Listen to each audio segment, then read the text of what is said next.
आणि त्यांना काम शिकवा. म्हणजे टेक्निकल असिस्टंटनी जेईसारखं काम करा, जेईनी डीसारखं काम करा. म्हणजे काय असतं नेमकं, जेईचं काय रोल आहे, स्थापत्य अभियांत्रिकी सहाय्यकाचा काय रोल आहे, याच्यासाठी मीटिंग घ्या, ट्रेनिंग घ्या आणि त्यांना सांगा पेवरवर उभं राहायचं तर कुठे उभं राहायचं. बरं, तुम्हाला आपण सिलकोट मारतो तर सिलकोट मारताना त्या जेईनी कुठे उभं राहायचं आहे, मिनिमम जेई त्यांनी उभा कुठे राहायचं आहे, त्या गनमॅनच्या कुठे उभं राहायचं आहे, त्याचं बिफोर वेट घ्यायचं आहे का, आफ्टर वेट घ्यायचं आहे का, हे. बरं, आता तुम्ही म्हणत असाल की हे आम्हाला कॉन्ट्रॅक्टर सांगतच नाही. बरं, कॉन्ट्रॅक्टर सांगत नाही तर मग आपल्याकडे काही आपण हतबल आहेत का, एकदम आपण काहीच करू शकत नाही का? मग कशाला ते टेंडर कंडिशन आहे? त्या आपण ते टेंडर कंडिशनला आलो आपण याच्यासाठी काय येतो की त्या टेंडर कंडिशन आपल्या टूल आहेत. कॉन्ट्रॅक्टर दोनच गोष्टी करतो, एक तर डिले करतो नाहीतर काम खराब करतो. याच्यासाठी आपल्याकडे सगळे टूल आहेत आणि ते वापरायचे, बिनधास्तपणे वापरायचे. जर जेही ते टूल वापरायला लागला तर ईकडे येत नाही. आता माझ्याकडे बंडेसाहेब म्हणून आहे डेप्युटी इंजिनियर आणि बेंबळकरांनी शिराणूकर म्हणून होते. खरंच ह्या लोकांकडनं मला एवढं शिकायला मिळालं. म्हणजे ते टूल म्हणजे तो क्रशरचा ऑपरेटर असतो, फार शिकवतात ही लोक. तुम्ही पेवरवर जाऊन उभा राहा, ते ड्रायव्हर एवढा हुशार असतो तो, त्याला ते लाईम का मारायची, एका साईडलाच काय करायचं, वाईड का करायचं, ते रोटेट झालं नाही तर काय होतं, त्याच्यातले त्या हीटर बंद असलं तर काय होतं, टेम्परेचर डाऊन असलं तर काय होतं, त्या बाउझरमधलं टेम्परेचर असेल तर काय होतं, कमी असेल तर काय होतं, जास्त असेल तर काय होतं, बर्न असेल तर काय होतं, आणि ते तुम्हाला लक्षात येतं. हा एक्सपिरियन्स वाढवा. आम्हाला आता ग्रेडेशन करायची जास्त गरज नाही राहिली. आमच्या डोळ्याला समजते की कुठली चाळणी लावायची, फायनरची असेल तर आणि ओव्हरसाईज असेल तर डोळे बनले पाहिजे आपले, रस्ता बोलला पाहिजे. आता हे एका दिवसाचं काम नाही आहे, रोज जायचं. तुम्हाला सांगतो, हा रोज जाण्याने येण्याने हा एवढा फरक पडतो आणि आपल्याला वळण लागतं. आपल्या डेप्युटी इंजिनियर आपल्या गेला तर डेप्युटी इंजिनियर जातातच. जर डेप्युटी इंजिनियर असं बऱ्याच ठिकाणी होतं की डेप्युटी इंजिनियर ऐकत नाही. तुमच्याकडे सगळं आहे, करा, रिपोर्टवर घ्या. मी त्या डेप्युटी इंजिनियरबरोबर असं गाडीत बसून आमच्या सगळे सांगतील माझे डेप्युटी इंजिनियर इथं आलेत, चहा पितो, जेवण करतो यांच्याबरोबर, पण गेल्यावर त्यांनी जर काही चुकलं असेल नोटीस नक्की देतो. तुम्ही हे चुकला आहात. त्यांनी जर ग्रेडेशन घेऊन मला जर रिपोर्ट केला नाही आणि मला जर आढळलं ते ग्रेडेशनमध्ये नाही तर मी त्यांना दोघांना नक्की जेईला आणि डीला नक्की नोटीस देणार. त्यांनी जर मला कळवलं तर मी NCR देणार. मी कॉन्ट्रॅक्टरला पण बघणार नाही, त्यांच्याशी पण बसायचं.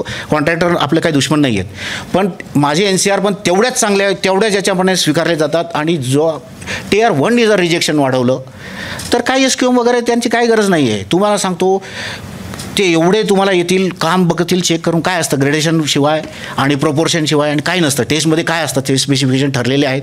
आणि तुम्ही जर रोज जात बसला ना तर तुमची ह्या सगळ्या सवयी. आता हे बघा, चला पुढे.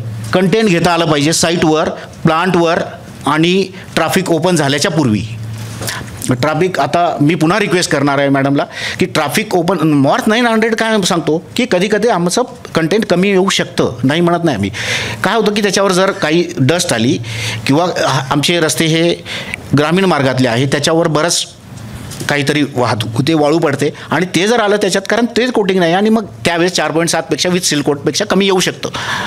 पण त्याला कारण आहेत. पण ट्रॅफिक ओपन होण्यापूर्वी आपण कंटेंट घ्या.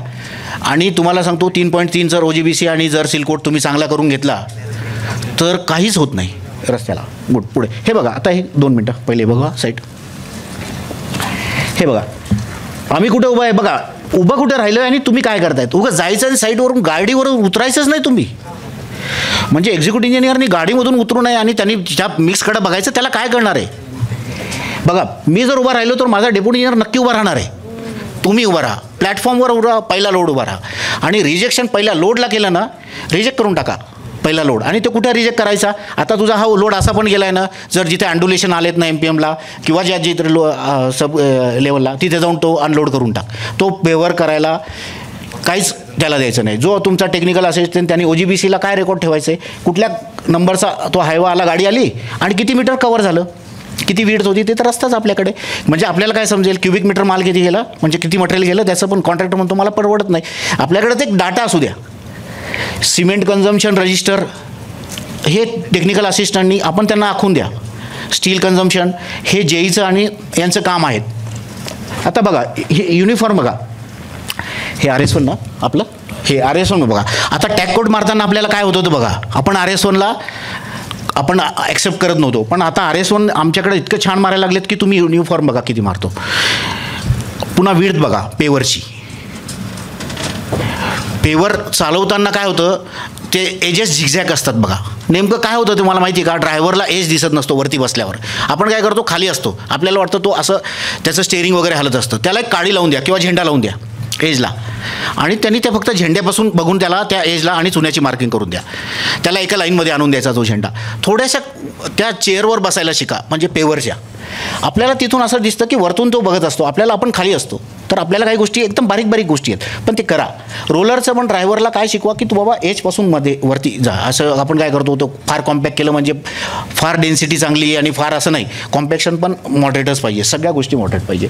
हे बघा आमच्या साईडला एवढे, आम्ही एनक्यूएमला जर आम्ही रिक्वेस्ट केली ना तर ते मला सांगतात साहेब तुमच्या साईडवर आम्हाला यायचं नाही. एसक्यूसी मॅडमने पण एकदा सांगितलं साहेब तुम्ही मागू नका आणि तुम्ही दिल्लीला बोला एकदा. मग ते पटेरिया सर पण मला बोलले वाघ साहेब तुम इतना एनक्यूएम उनका आ जाएगे वो.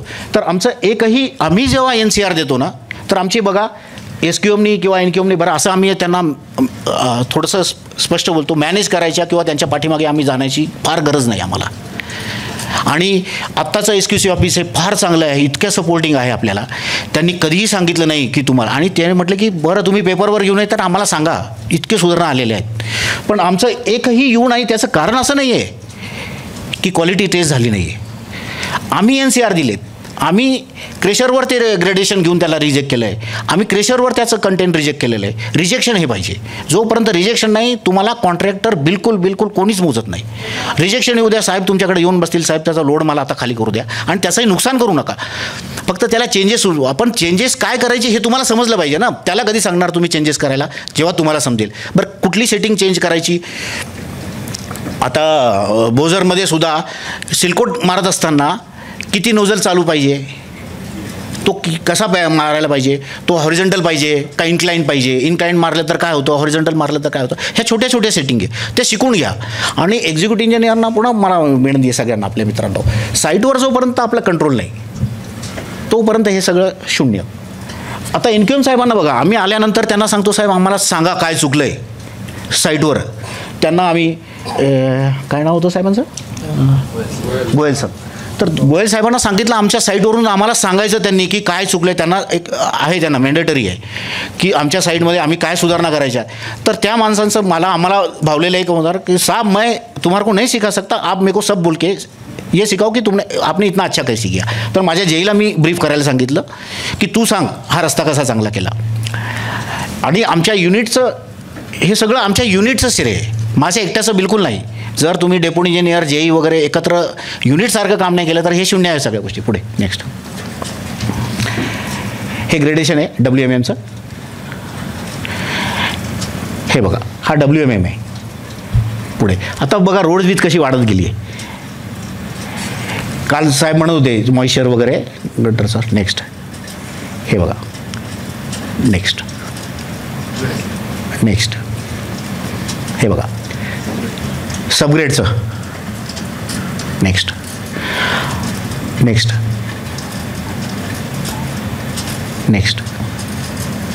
सॉइल स्टॅबिलेशन.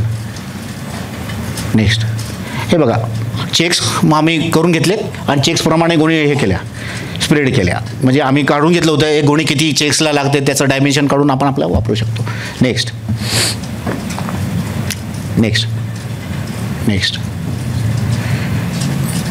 हे भंडे साहेब माझे डेप्युटी इंजिनियर आहेत, फार मेहनती घेतलीत. म्हणजे हे काही साईट जी चांगली झाली याच्यात त्यांचा फार मोठा सहभाग. कधी सांगितलं नाही मला त्यांनी साहेब मला सुट्टी आहे, दिवाळी आहे, दसरा आहे. जर कॉन्ट्रॅक्टरने साईट सुरू केली असेल तर त्या माणसानी म्हणजे खरंच म्हणजे असे डेप्युटी इंजिनियर लाभणे खरंच म्हणजे भाग्य म्हणतो मी माझं. नेक्स्ट ही DCP नावाची टेस्ट आहे आपल्या सॉईल स्टॅबिलेशनला घेत होतो. त्याचा ग्राफ कुठल्या याला काय टेस्ट घेतली पाहिजे. नेक्स्ट त्याचा ग्राफ नंतर का प्लॉट करावा लागतो, त्याच्या टेस्ट आल्यानंतर ग्राफ प्लॉट करून तो लिमिटमध्ये आहे का नाही तो बघावा लागतो. नेक्स्ट हे बघा सॉईल स्टॅबिलेशनचं हा DLC सारखा ट्रीट झाला होता. नंतर कोर काढलेत आहे मी आणि नंतर सेक्रेटरी सर आणि ते आले होते त्यांना सांगितलं तर ते DLC सारखं दिसत होतं.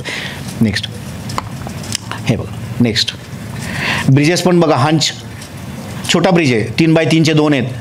नेक्स्ट हे बघा आता HPC किती साधं स्ट्रक्चर आहे पण कुशन हा थोडासा आपला म्हणजे आपण कमी ठेवू शकतो, होतो आपल्याकडनं. जास्त असलं तर काही होत नाही पण कमी नसावा 0.6 पेक्षा. हे कुठे SQM वगैरेची चेकिंग नाही, ही आमची चेकिंग आहे. Next next next next next surface बघा. आता पहिला जुना रोड आठवा तुम्ही कसा होता फोटो, आणि आता बघा त्याची विड्थ बघा कशी वाढत चालली आहे. नेक्स्ट नेक्स्ट हा रोड सरफेस बघा. आणि जेवढं करेक्शन तुम्ही खाली कराल सबग्रेडला सबबेसला तेवढा खर्च कमी येतो. जसं वरती जाणार आपण बिटुमन वगैरे ते महाग पडेल कॉन्ट्रॅक्टरला, आणि ते त्याला समजून सांगा.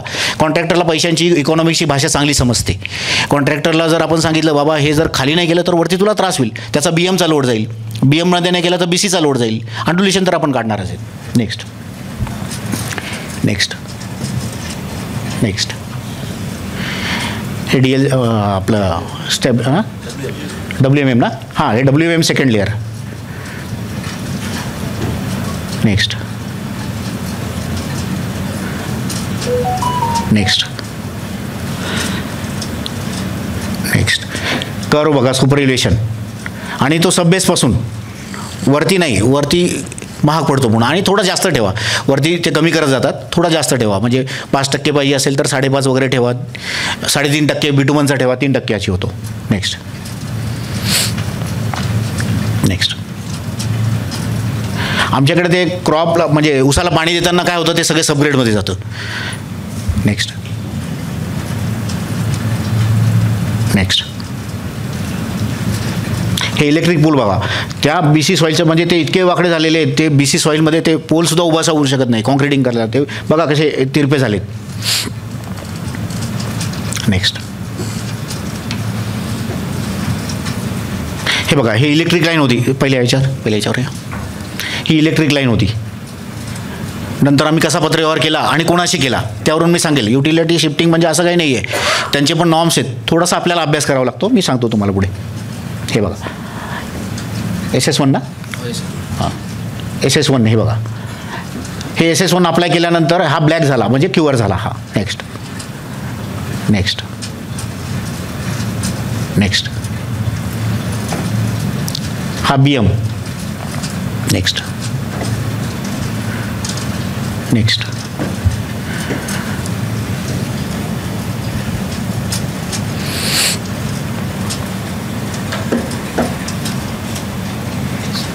नेक्स्ट आता बघा एजेस बघा, बिटुमनचे एजेस बघा.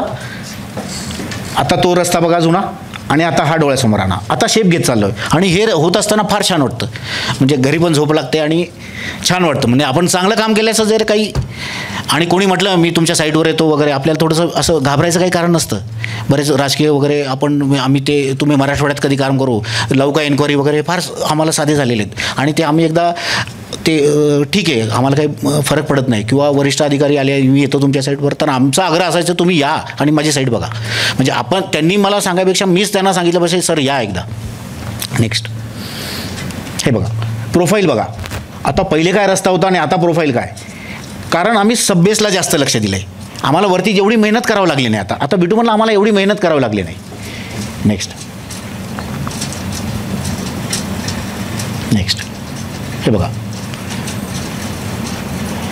हे चिखलीकर साहेब आले होते. म्हणजे ते वेगळ्या डिस्ट्रिक्टमध्ये जाणार होते, पण त्यांना मी रिक्वेस्ट केली सर चला म्हणून. हा गोदावरीचा त्यांनी बांधलेला पूल येतो.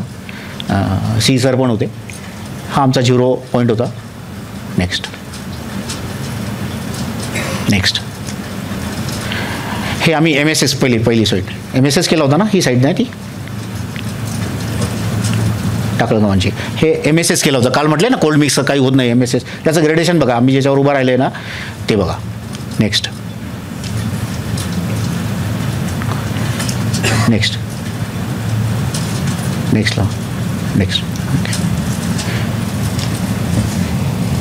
तर असे चॅलेंजेस म्हणजे हा रस्ता करण्यासाठी, म्हणजे आता हा पण रस्ता बघितला, हे करण्यासाठी काय टूल वापरायचे. म्हणजे आपल्याला आता सगळेजण कोणी म्हणेल ना आपल्याला कॉन्ट्रॅक्टरचे काय प्रॉब्लेम असतात. आता पर्टिक्युलर नावाचे मते साहेब आहेत, खरंच म्हणजे त्या कंडिशनमध्ये ते काम करतायत, ज्या कॉन्ट्रॅक्टरला ते फेस करतायत. तर आपण आता पुढचा टॉपिक तोच आपला जाणार आहे ना, कॉन्ट्रॅक्ट कंडिशन वगैरे. तर हे काम करण्यासाठी नेमकं आपण हातबलता न दाखवता कुठले टूल आहे, जर आपला अभ्यास असला तर आपण कॉन्ट्रॅक्टरशी बोलू शकतो. आपला अभ्यास नसेल, आपल्याला क्लॉजेस पाठ नसेल, तर तुम्ही काय पत्र त्याचं उत्तर देणार? तुम्ही दिलेला कुठल्या क्लॉजनुसार होता, काय माइलस्टोन अचीव करायला पाहिजे होता, आणि तुम्ही काय केलं नाही म्हणून हे झालं आहे.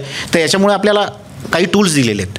जसं क्वालिटीसाठी टेस्टिंग हा टूल आहे, तसं कॉन्ट्रॅक्टरवर ॲक्शन घेण्यासाठी कॉन्ट्रॅक्ट कंडिशन हा टूल आहे. तर कॉन्ट्रॅक्ट कंडिशन वगैरे आपण तिथे येऊ. तर असे एंड प्रॉडक्ट मिळवण्यासाठी आपल्याला काही गोष्टी म्हणजे कॉन्ट्रॅक्ट मॅनेजमेंट करावा लागतो. तर ते काय असते आणि त्याचा इम्पॉर्टन्स काय आहे त्याच्याकडे आपण जाऊ. आता मी माझ्या मुख्य टॉपिकवर येतो.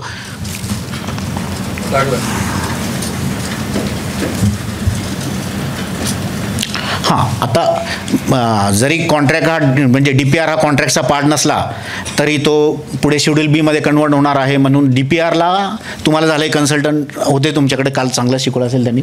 पण DPRला जात असताना पुलाचे गॉर्ज स्वतः बघा, डाऊनस्ट्रीमला जाऊन बघा, जिथे आपलं क्रॉसिंग असतो रोडचा तो डिस्टर्ब गॉर्ज असतो. जनरली 200 मीटर किंवा अपस्ट्रीम किंवा डाऊनस्ट्रीमला अनडिस्टर्ब गॉर्ज असतो, तिथे तुम्ही हे करा.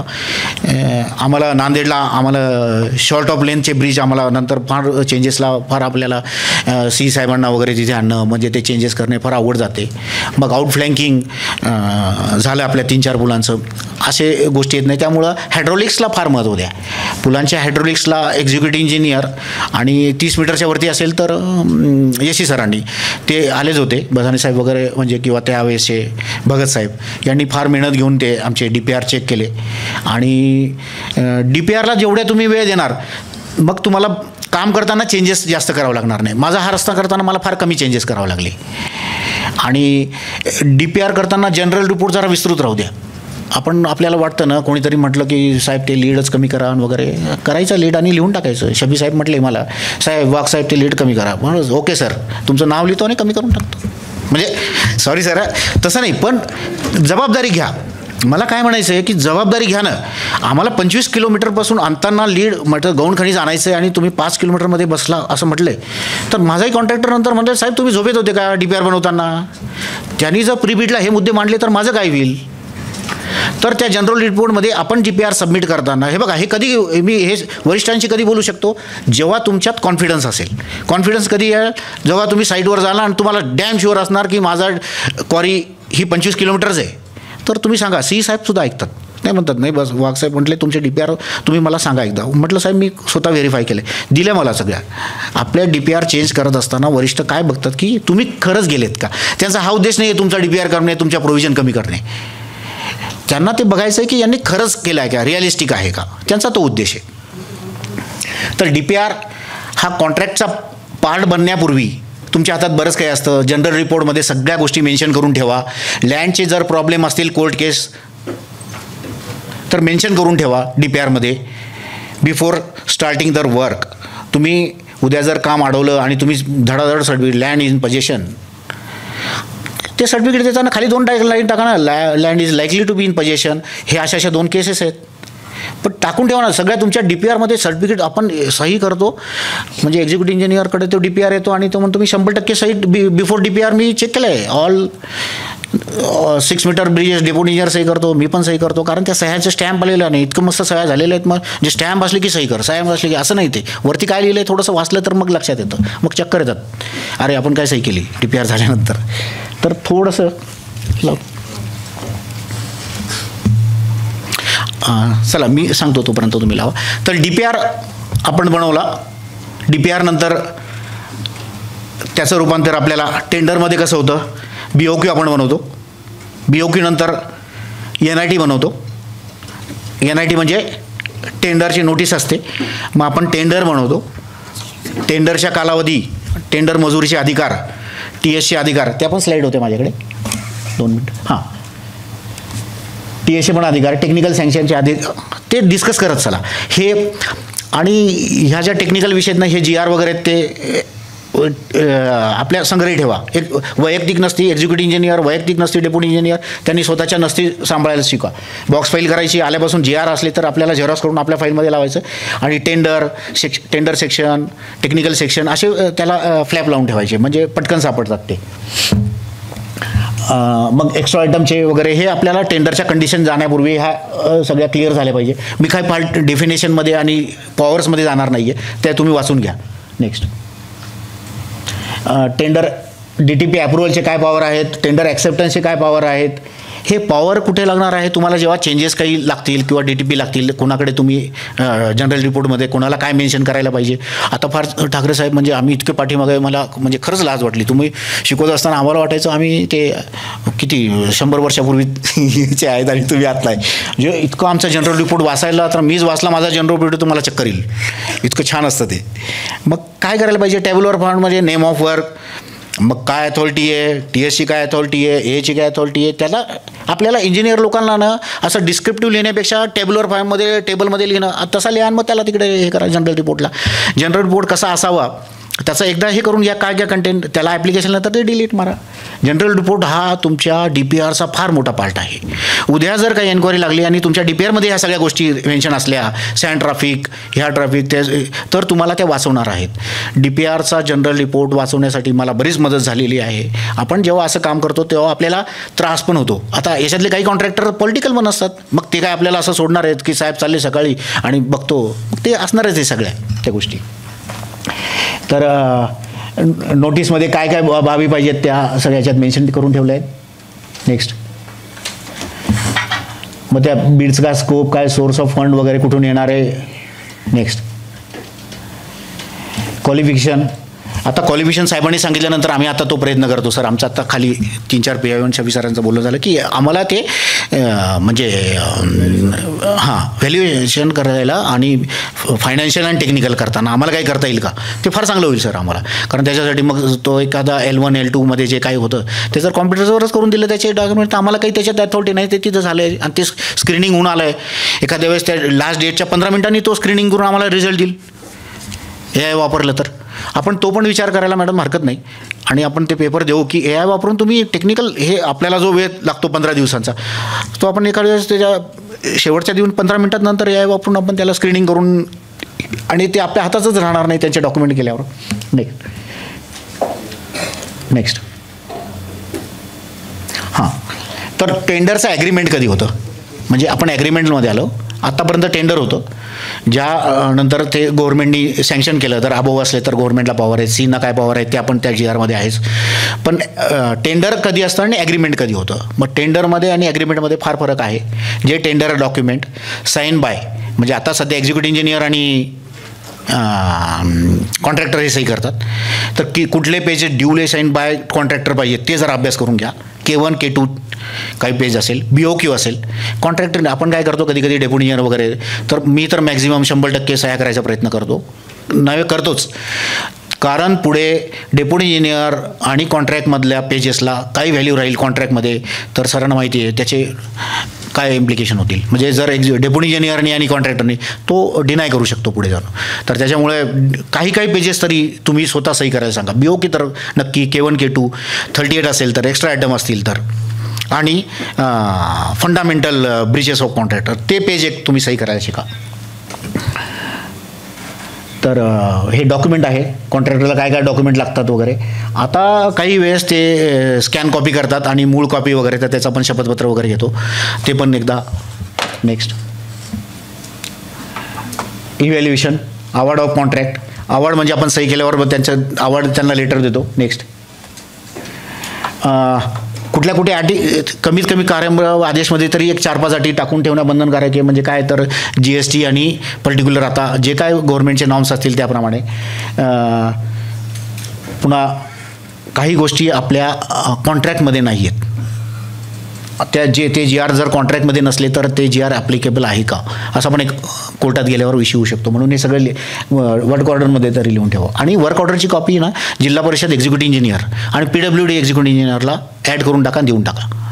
मला असा प्रॉब्लेम आला आहे की त्यांच्याकडे पण काही DPCमधून कामं होतात आणि त्यांना जर दिले तर त्यांना सही राहत नाही. कोर नेटवर्कवर आपण सह्या घेतल्यात, पण आपला वर्क ऑर्डर त्यांना जर गेले, TSची कॉपी आली त्यांना देऊन टाका, रिटर्नमध्ये ठेवा. TSची कॉपी त्यांना देऊन टाका.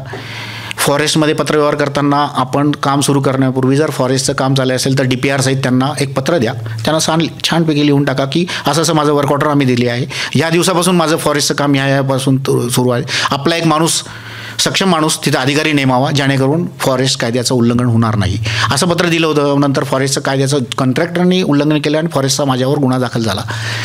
औरंगाबादमध्ये असताना, एक घाटाचं काम करत असताना मी त्यांना सांगितलं, फॉरेस्ट अधिकारी माझ्यावर गुन्हा दाखल झाला तो फॉरेस्टच्या लोकांबरोबर पण होईल, कारण तुम्ही सुद्धा त्याच्यात आहे, मी तुमचा DPR देऊन ठेवला आहे आणि त्यावेळेस काही परमिशन घ्यायची हे नव्हती, तुम्हाला फक्त कळवायचं होतं. हे 2016 पूर्वीचं काम होतं. 2016 नंतर 18ला तो त्यांचा GR आला फॉरेस्टचा आणि त्याच्यात परमिशन मॅन्डेटरी केली. त्याच्यापूर्वी एक्झिस्टिंग रस्त्यावर परवानगी नव्हती, पण त्यांना इन्फॉर्म करायचं होतं आणि त्यांच्या माणसांना कळवायचं होतं. त्यामुळे त्यांच्या फॉरेस्ट अधिकाऱ्यांवर पण FIR झाला, माझ्यावर पण झाला. नंतर तो नील केला गव्हर्नमेंटने लार्जर इंटरेस्टमध्ये. नेक्स्ट, परफॉर्मन्स सिक्युरिटी 2.5% कधी घेतो आपण, रनिंग बिलामध्ये काय करतो आणि before issuing the work order वगैरे काय करतो ते आहेत त्या दिलेल्या. नेक्स्ट, ह्या मशिनरीच्या लिस्ट दिलेल्या आहेत. नेक्स्ट नेक्स्ट नेक्स्ट नेक्स्ट हां, पहिले 2 मिनटं पहिले. तर हा एक माइलस्टोनचा थोडासा काय करा, आपण वर्डिंगमध्ये दिलेलं असतं, पण एक माइलस्टोन आपण काढत असताना 2 गोष्टी करा. टाईम वर्सेस म्हणजे अमाऊंट हा पण ग्राफ काढून ठेवा. म्हणजे काय होतं आपल्याकडे, आणि नोटीस देताना याचा उल्लेख करा या क्लॉजचा. डिले जे कॉन्ट्रॅक्टर करतात एक पर्पजफुली करतात किंवा त्यांची इच्छा नसते, N नंबर ऑफ कामं चालू असतात, तर 28 दिवस काम बंद असेल तर GIने मॅन्डेटरी आमच्या डेप्युटी इंजिनियरला रिपोर्ट करतात आणि डेप्युटी इंजिनियर मला रिपोर्ट करतात. हे आम्ही आता जसं टेम्पलेट करून ठेवलेले आहेत आमच्या, फक्त ते कॉन्ट्रॅक्टरचं नाव बदलतात आणि B1 नंबर बदलतात आणि ह्या कॉन्ट्रॅक्टरने 28 दिवसापासून गेलं का आम्ही LD लावून टाकतो. काहीच विचार करत नाही. आता तू LD लावायचे अधिकार एक्झिक्युटिव्ह इंजिनियरला, यस तुम्हालाच आहे. जर त्या कॉन्ट्रॅक्टरला काही वाटलं तर जो GR आहे SEनी त्या मंजूर कराव्या, जाईल तो त्यांच्याकडे SE साहेबांकडे, तिथं अपील होईल. SEनी सांगितलं नाही लावायचं तर ठीक आहे, ते त्यांच्या मेरिट्सवर, त्या केसच्या मेरिटवर ते, पण एक्झिक्युटिव्ह इंजिनियरनी सही केलं ना ॲग्रीमेंट, तर मग लावून टाका, प्रपोज करून टाका, तुम्ही बॉदर करू नका LD लावताना.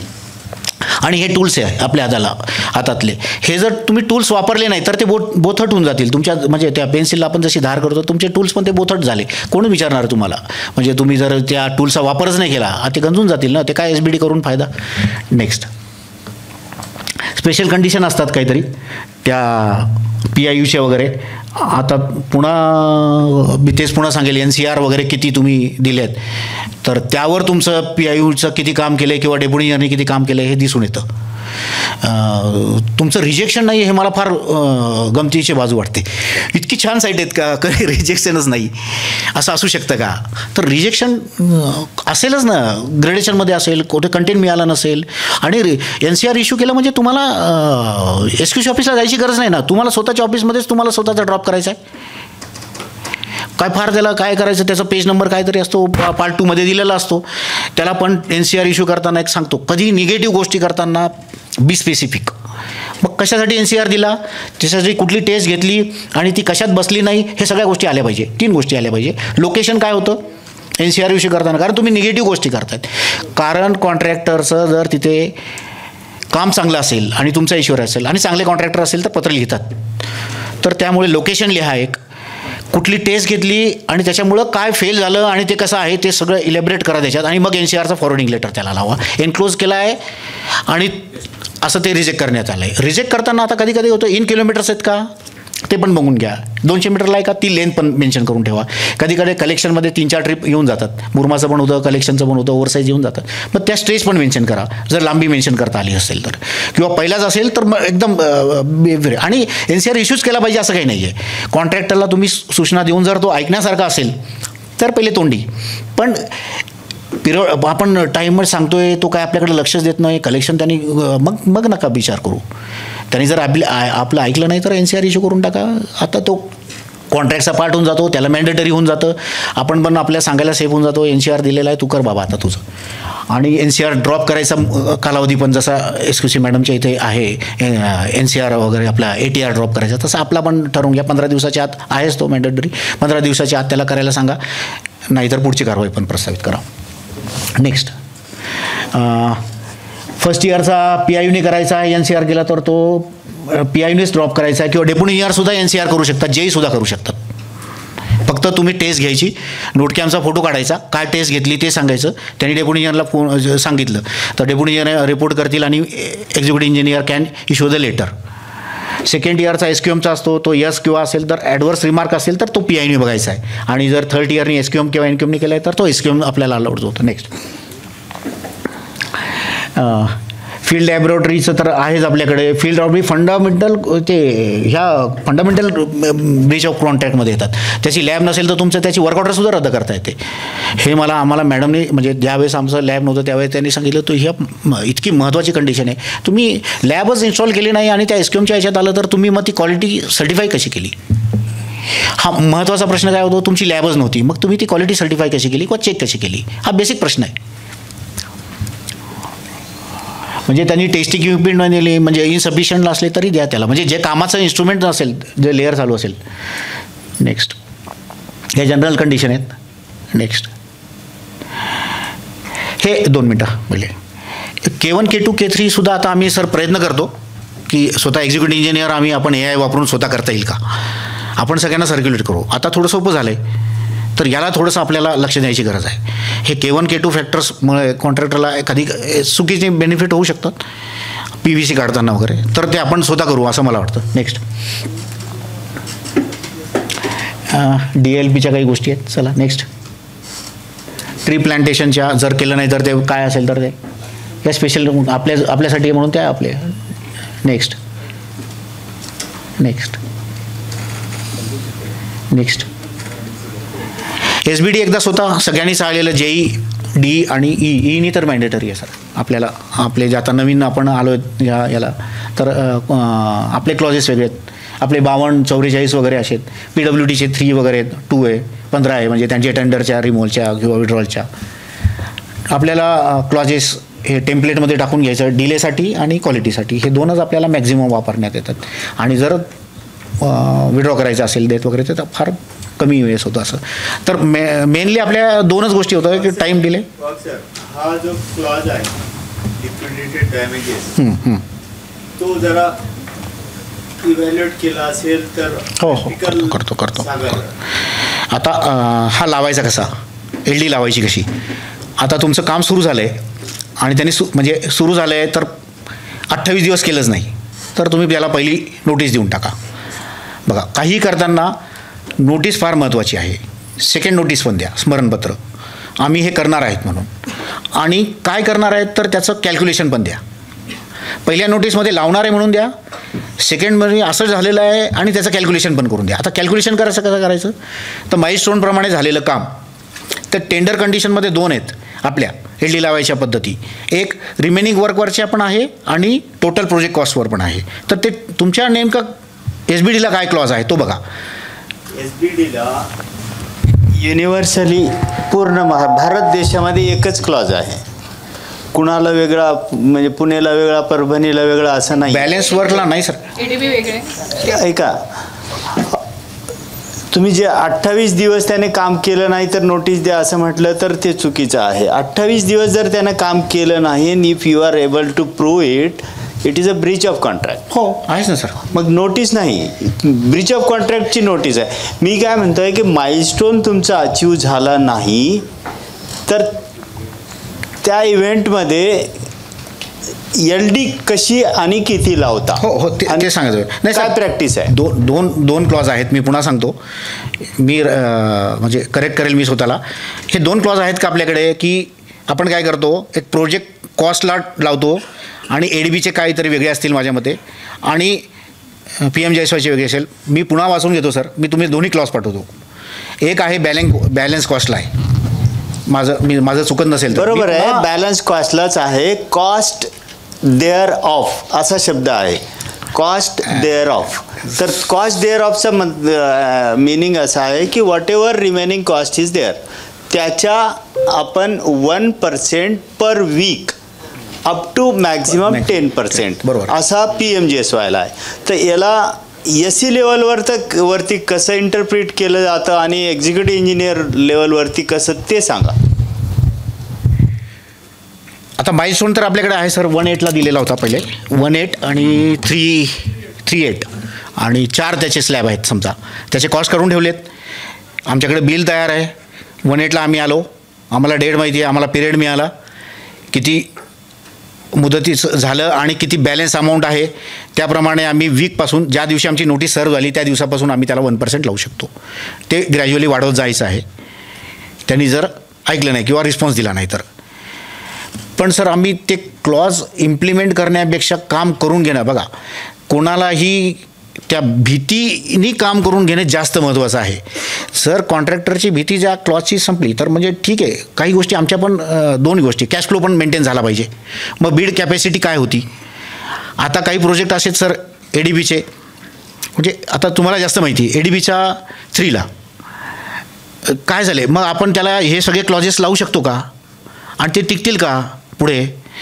सर ठाकरे साहेब जास्त चांगले सांगतो, कॅश फ्लो नसला, बीड कॅपॅसिटी आहे, बीड कॅपॅसिटी आणि कॅश फ्लो नसताना माझ्याकडे पैसे अवेलेबल नसताना आपण किती कारवाई करू शकतो. 20% त्याचं पेमेंट वगैरे आपण फर्स्ट बिल आलं आणि आपण एवढे आपल्याला आहेत का पॉवर, असं मला काय वाटतं की आपण त्याच्यावरही अन्याय करता का नाही. जर कॅश फ्लो असेल चांगला, साऊंड असेल, PMGSYच्या वर काय गो अहेड, पण एखाद्या कामाला पैसेच नाही आहे किंवा माझं चूक होत असेल. सर असं आहे की आता तुम्हीच म्हणतात जमीन वाद हा कॉन्ट्रॅक्टर कधीही उद्भवू शकतो. काही जमीन नसलेल्या याच्यात पण तो 2 शेतकऱ्याला पुढे करून उद्भवू शकतो. फार आपण पुढे जाऊ शकतो का, म्हणजे कॉन्ट्रॅक्टमध्ये दोन्ही बाजूच्या आहेत त्या. तर फक्त मला असं वाटतं की कॉन्ट्रॅक्टरवर आपली भीती असावी, म्हणजे ते कॉन्ट्रॅक्ट तरच पॅरलिली जाईल. तुम्ही ॲक्शन घेऊन, म्हणजे आम्ही रिस्क अँड कॉस्टचं नांदेडला टेंडर केलं सर, कुणा आलं का आपल्याला, रिस्क अँड कॉस्टचे आपले तेवढे टेंडर केले, किती रिकॉल केले, आलं का. ROW हँडओव्हरचा क्लॉज टाकून द्यायचा, आम्ही EPC कॉन्ट्रॅक्टमध्ये ROW त्याचा हँडओव्हर करतो. सर आमचं काय झालं आहे, आमच्याकडं ROW हा डिफाईनच नाही. काय जिल्हा परिषदचे रस्ते ते AGSचे होते, पाणद होते. हा आमचा प्रॉब्लेम फार वेगळा आहे. हे खरंच आम्ही इतक्या कट टू कट बोलू शकतो का. सर PWDच्या कॉन्ट्रॅक्ट्समध्ये शेड्यूल A असतो, त्याच्यामध्ये ROW असतं. बरोबर आहे. तर मग सुरुवातीला आपण शेड्यूल A मध्ये जेव्हा एक्झिक्यूट करत असतो आपण त्यावेळेला DPR प्रिपरेशनला नाही, एक्झिक्युशनच्या वेळेस, म्हणजे ॲग्रीमेंट साईन झाल्यानंतर त्याच्यामध्ये जॉईंट इन्स्पेक्शनचा एक क्लॉज असतो. बरोबर आहे. तर जॉईंट इन्स्पेक्शन करून ROW तुम्ही व्हेरीफाय करा आणि नंतर तो हँडओव्हर करा असं असतं. बरोबर. तर ते लिमिटेशन्स आपण म्हणताय तसं इथे आहेत भरपूर, कारण की ROW डिफाईन आहे सर. काय झालं आमचे रस्ते ना अपग्रेड झालेत. काही ते पहिले EGSमधून झाले सर, काही पाणद रस्त्यातून, काही प्रायव्हेट लँडमधून पण झाले. जे गाव नकाशात नाही आहे त्याला आपण फार पुढे नेऊ शकत नाही. 33 फूट. माझा प्रश्न काय होता की आपण जे LD बरोबर इम्पोज करतो, ऐका ना, तर PMGSYच्या टेंडर्समध्ये हे जो SBD आहे, स्टँडर्ड बिडिंग डॉक्युमेंट आहे, यस टुगेदर चालू आहे. आपण LD पण लावतो, त्याला रिकव्हरीज पण होतात, परंतु LD लावण्याची जी प्रक्रिया आहे ती माझ्या मते ऑल टुगेदर चुकीची आहे. जे प्रॅक्टिसमध्ये आहे ती whatever return in SBD we are not following that. काय आहे असं ऐका ना, ॲक्च्युली SC लेवलवरती जे 50 रुपये, 60 रुपये, 100 रुपये, 150, 200 रुपये पर डे लावलं जातं ते ऑलटुगेदर चुकीचं आहे. हा वेगळा विषय आहे की ऑडिटमध्ये ते कोणी पॉईंट आऊट केलेलं नाही आहे, परंतु आपण समजून घ्यायला पाहिजे जर हे ऑडिटमध्ये निघालं तर त्याचे इम्प्लिकेशन्स काय होतील. नाही मग तुम्हाला काय म्हणायचं, आपण काय केलं पाहिजे, आपण SBDला स्टिकअप राहायला पाहिजे. कोणी म्हणेल ना, माझं काय मत आहे, माझ्या मतावर नाही आहे, SBD काय म्हणते ते आपण फॉलो, तेच महत्त्वाचं आहे ना. मग म्हटलंय ना त्यांनी 1% लावा त्या माइलस्टोनला, तर लावून टाकावी असं मला वाटतं. प्रपोज करून टाकावी, कट करून ठेवून द्यावे आपले डिपॉझिट. आपण कुठं घरी येऊन चाललो पैसे, त्याच्याचकडे ना ते पैसे तिथेच आहेत. करेक्ट. लावून आपण ॲक्शन घेऊन मोकळं होऊन जा. येस, बॉदर करू नका. मला काय म्हणायचं सर, आपण जे LD लावू का नको ह्या ह्याच्यात जे पाठीमागं होतो ना, लावून टाका. काय घाबरू नका, काय होत नाही साहेब. LD लावल्यानंतर कुठल्या एक्झिक्युटिव्ह इंजिनियरला शोकॉज मिळाली असं मी ऐकलं नाही. आता का लावायची मला, त्याला काय माझा तो दुश्मन नाही आहे साहेब, पण तो काम पण नाही करत आहे ना. आणि मी जेव्हा तो काम करत नाही असं प्रूव्ह करू शकेल, माझ्याकडे पेपर असेल आणि करू शकेल सर. आणि या LD न लावण्यामुळे किंवा कमी लावण्यामुळे असं होतं आहे की 100% entire responsibility is on department. असं आपण समजतो की जागा आपल्या ताब्यात नाही म्हणून आम्ही ते प्रोलॉंग केलं वगैरे, परंतु त्याचा इम्पॅक्ट काय होतं की जो प्राइस एस्केलेशन आहे ते 5% वरून 20% पर्यंत. बरोबर. जेवढ्या एल डी लावले असतील ना सर, माझा तुम्ही अकाउंटचा डाटा घ्या, कलेक्ट करा एकदा, किती एल डी महाराष्ट्रात मी लावले आहेत. म्हणजे मला वाटतं थोडं आपण खूप रेंगाळतो आहे. पुढचं आपले लेक्चर्स आपल्याला घ्यायचे आहेत, तर खूप डिटेल डिस्कशन जे आहे ते आपण लेटर ऑन करू. तुम्हाला सर्वांना सुद्धा ज्याच्यातनं जर काही मुद्दे उपस्थित होत असतील तर ते लिहून काढा. आत्ताच सगळे प्रश्न विचारले पाहिजे असं नाही. हा फोरम कायम ओपन आहे. काल जसं सरांनी सांगितलं, तर हे जितके बारीक विषय, मतमतांतर, लिगल याच्यामध्ये भरपूर असतात आणि सिच्युएशन पण कॉन्ट्रॅक्ट टू कॉन्ट्रॅक्ट व्हॅरी होत असते. त्यामुळे हा जो विषय आहे हा, याला एक सिंगल सोल्युशन कधी नसतं. पण डॉक्युमेंटेशन इज मस्ट, हे लक्षात ठेवा. जितकं तुमचं डॉक्युमेंटेशन चांगलं असेल तितके निर्णय घेणं सोपं जातं. तर documentation should be always better. Thank you madam. मला MB रेकॉर्डिंगबद्दल थोडंसं, सॉरी मॅडम जास्त वेळ झाला आणि डिले झाला, पण एक MB रेकॉर्डिंगबद्दल थोडंसं आपण थोडं फास्ट जाऊ. MB रेकॉर्डिंगमध्ये आपण पहिले MBची इश्यू काय डेट असते, म्हणजे डेप्युटी इंजिनियरला मी इश्यू काय करतो आणि ते वर्क ऑर्डरची डेट काय आहे, म्हणजे काय चुका आम्ही केल्यात, ही चुका काय होतात आमच्याकडनं त्या सांगतो पहिले, म्हणजे त्या तुमच्याकडनं होणार नाही. काही रेकॉर्ड एंट्रीच्या डेट ह्या पुढच्या असतात आणि त्याच्या पुढे जर MB त्याला इश्यू झाली असेल तर MB इश्यूची डेट काय आहे ते बघून घ्या. ती डिव्हिजनला कधी आली, त्याला कधी इश्यू झाली, वर्क ऑर्डरची डेट काय आहे, त्याची क्रोनॉलॉजी एक लिहून घ्या. बिफोर स्टार्टिंग द वर्क पहिली रेकॉर्ड एंट्री काय असावी असं तुम्हाला वाटतं? बिफोर स्टार्टिंग द वर्क MBमध्ये पहिली रेकॉर्ड एंट्री काय असावी, कोणाला सांगता येईल? नाही, ते work order, name of work वगैरे नाही. क्रॉस सेक्शन तुम्ही अर्थवरच्या सगळ्या DPRला असलेल्या आणि तुम्ही घेतलेल्या लेटेस्ट त्या लेवल घेऊन टाका पहिले. नंतर त्याचे काय होतं, तो म्हणतो मी एवढा मुरुम टाकला, एवढं ते पहिले लिहून घ्या त्याच्याकडनं आणि कॉन्ट्रॅक्टरची सही घ्यायला शिका. त्यांनी डिनाय केलं तर ते पण सांगून टाका. आम्ही अशा लेवल घेतल्या, ते जॉईंटली घ्यायचे असतात पहिले आणि त्या जनरली आपला DPRच्याच आपण कॅरी करतो आणि त्याला सांगतो बाबा सही कर, तू व्हेरीफाय करून घे. त्याचं काय ऑब्जेक्शन असेल तर आम्ही पत्र देतो, बाबा हे पहिले. आणि हे एक का करायचं आहे ना, की उद्या जो सांगेल की माझं अर्थवर्क हा तो खालच्या दाखवेल आणि TBM मला सांगितलं नाही, TBM असे आहेत, हे असे आमच्या कन्सल्टंटने घेतलेत आणि त्याची सही घ्यायला शिका आणि ते लेवल आपण रेकॉर्ड करून टाका MBमध्ये. पुढचं काय असेल, आपल्या जे कंटिन्युअस ज्या रेकॉर्ड एंट्री आहेत, मी काय चुका झाल्या आमच्याकडनं त्या जास्त सांगतो, त्याच्यामुळे तुम्हाला त्रास होणार नाही. आपल्या जेईंनी आमच्या काय 2 डायरी दिली होती आणि त्याप्रमाणे त्याच्या MBच्या रेकॉर्ड एंट्री पण मॅच होत नाही. तर 2 डायरी किती सादर करावी, काय करावं, हा तुमचा जेई लोकांचा प्रश्न आहे, तर ते पण एक बघून घ्या. पुन्हा एखादी रेकॉर्ड एंट्री करून तुम्ही खाडाखोड करतात MBत, तर खाडाखोड केल्यानंतर काय परिशिष्ट 24 एकदा वाचून घ्या. हे सगळं MB कशा रेकॉर्ड करायचं हे सगळं लिहून ठेवलं आहे, पण कुठे लिहून ठेवलं आहे ते मी तुम्हाला सांगतो. परिशिष्ट 24 एकदा जेईनी आणि डीनी नक्की वाचा, की रेकॉर्ड एंट्री रद्द कशा कराव्या, रद्दाचे सर्टिफिकेट काय द्यावे. तुम्ही असं 2 लाईन मारून कॅन्सल केल्यावर रेकॉर्ड एंट्री रद्द होत नाही. जर त्या कॉन्ट्रॅक्टरनी जर सही केली नाही, तो म्हणू शकतो उद्या की यांनी माझ्याकडनं जबरदस्ती मला ॲग्रीज नाही आहे, हे लेवल होत्या यांनी केलेलं आहे. जरी तुम्ही ती खोडून दुसरी केली असेल तर कॅन्सलमध्ये काय सर्टिफिकेट घेऊन द्या. त्या कॅन्सलच्या पेजवर जर त्याचं सही नसली तर आपण बघितलं की नांदेडची एक केस होती, 6.5 कोटीचा क्लेम झाला. फक्त ते एका क्रॉस करताना तुम्ही फक्त जेईने ते लिहून घेतलं नाही. तो म्हटलं नाही, ती पण रेकॉर्ड एंट्री आणि ही पण आहे. त्यांनी सांगितलं तुम्ही सँड लेअर, म्हणजे त्यांनी लिहून खोडून टाकलं त्या जेईने आणि कॅन्सल लिहिलं आणि तो बिल घेत गेला आणि तो लास्टला म्हणतात ते पण माझं ना ती रेकॉर्ड एंट्री त्या जेईने मी त्याला भेटलो नाही म्हणून त्यांनी माझी कॅन्सल करून टाकली. आणि तो अशा वेळेस जर कोर्टात वगैरे गेला तर आपल्याला प्रॉब्लेम येऊ शकतो. पण काय सर्टिफिकेट लिहायचे MBमध्ये कॅन्सल करायचं असेल तर, आणि अकाउंटच्या चुका असतील तर त्या गोल करून घ्या. कुठल्या पेनाने करायचा, लाल पेन कधी वापरायचा, हिरवा कधी वापरायचा, काय सर्टिफिकेट लिहायचे, रॉयल्टीचे स्टेटमेंट कसे लिहायचे. पुन्हा कंजम्पशन, आपल्या बिटुमन चलनाचे कंजम्पशन वगैरे कसे लिहायचे. आता BPCLनी पण माझ्या मते नगरला वगैरे काहीतरी कोणाला आता हेड केलं आहे आणि ते पण आम्ही व्हेरीफाय करू शकतो.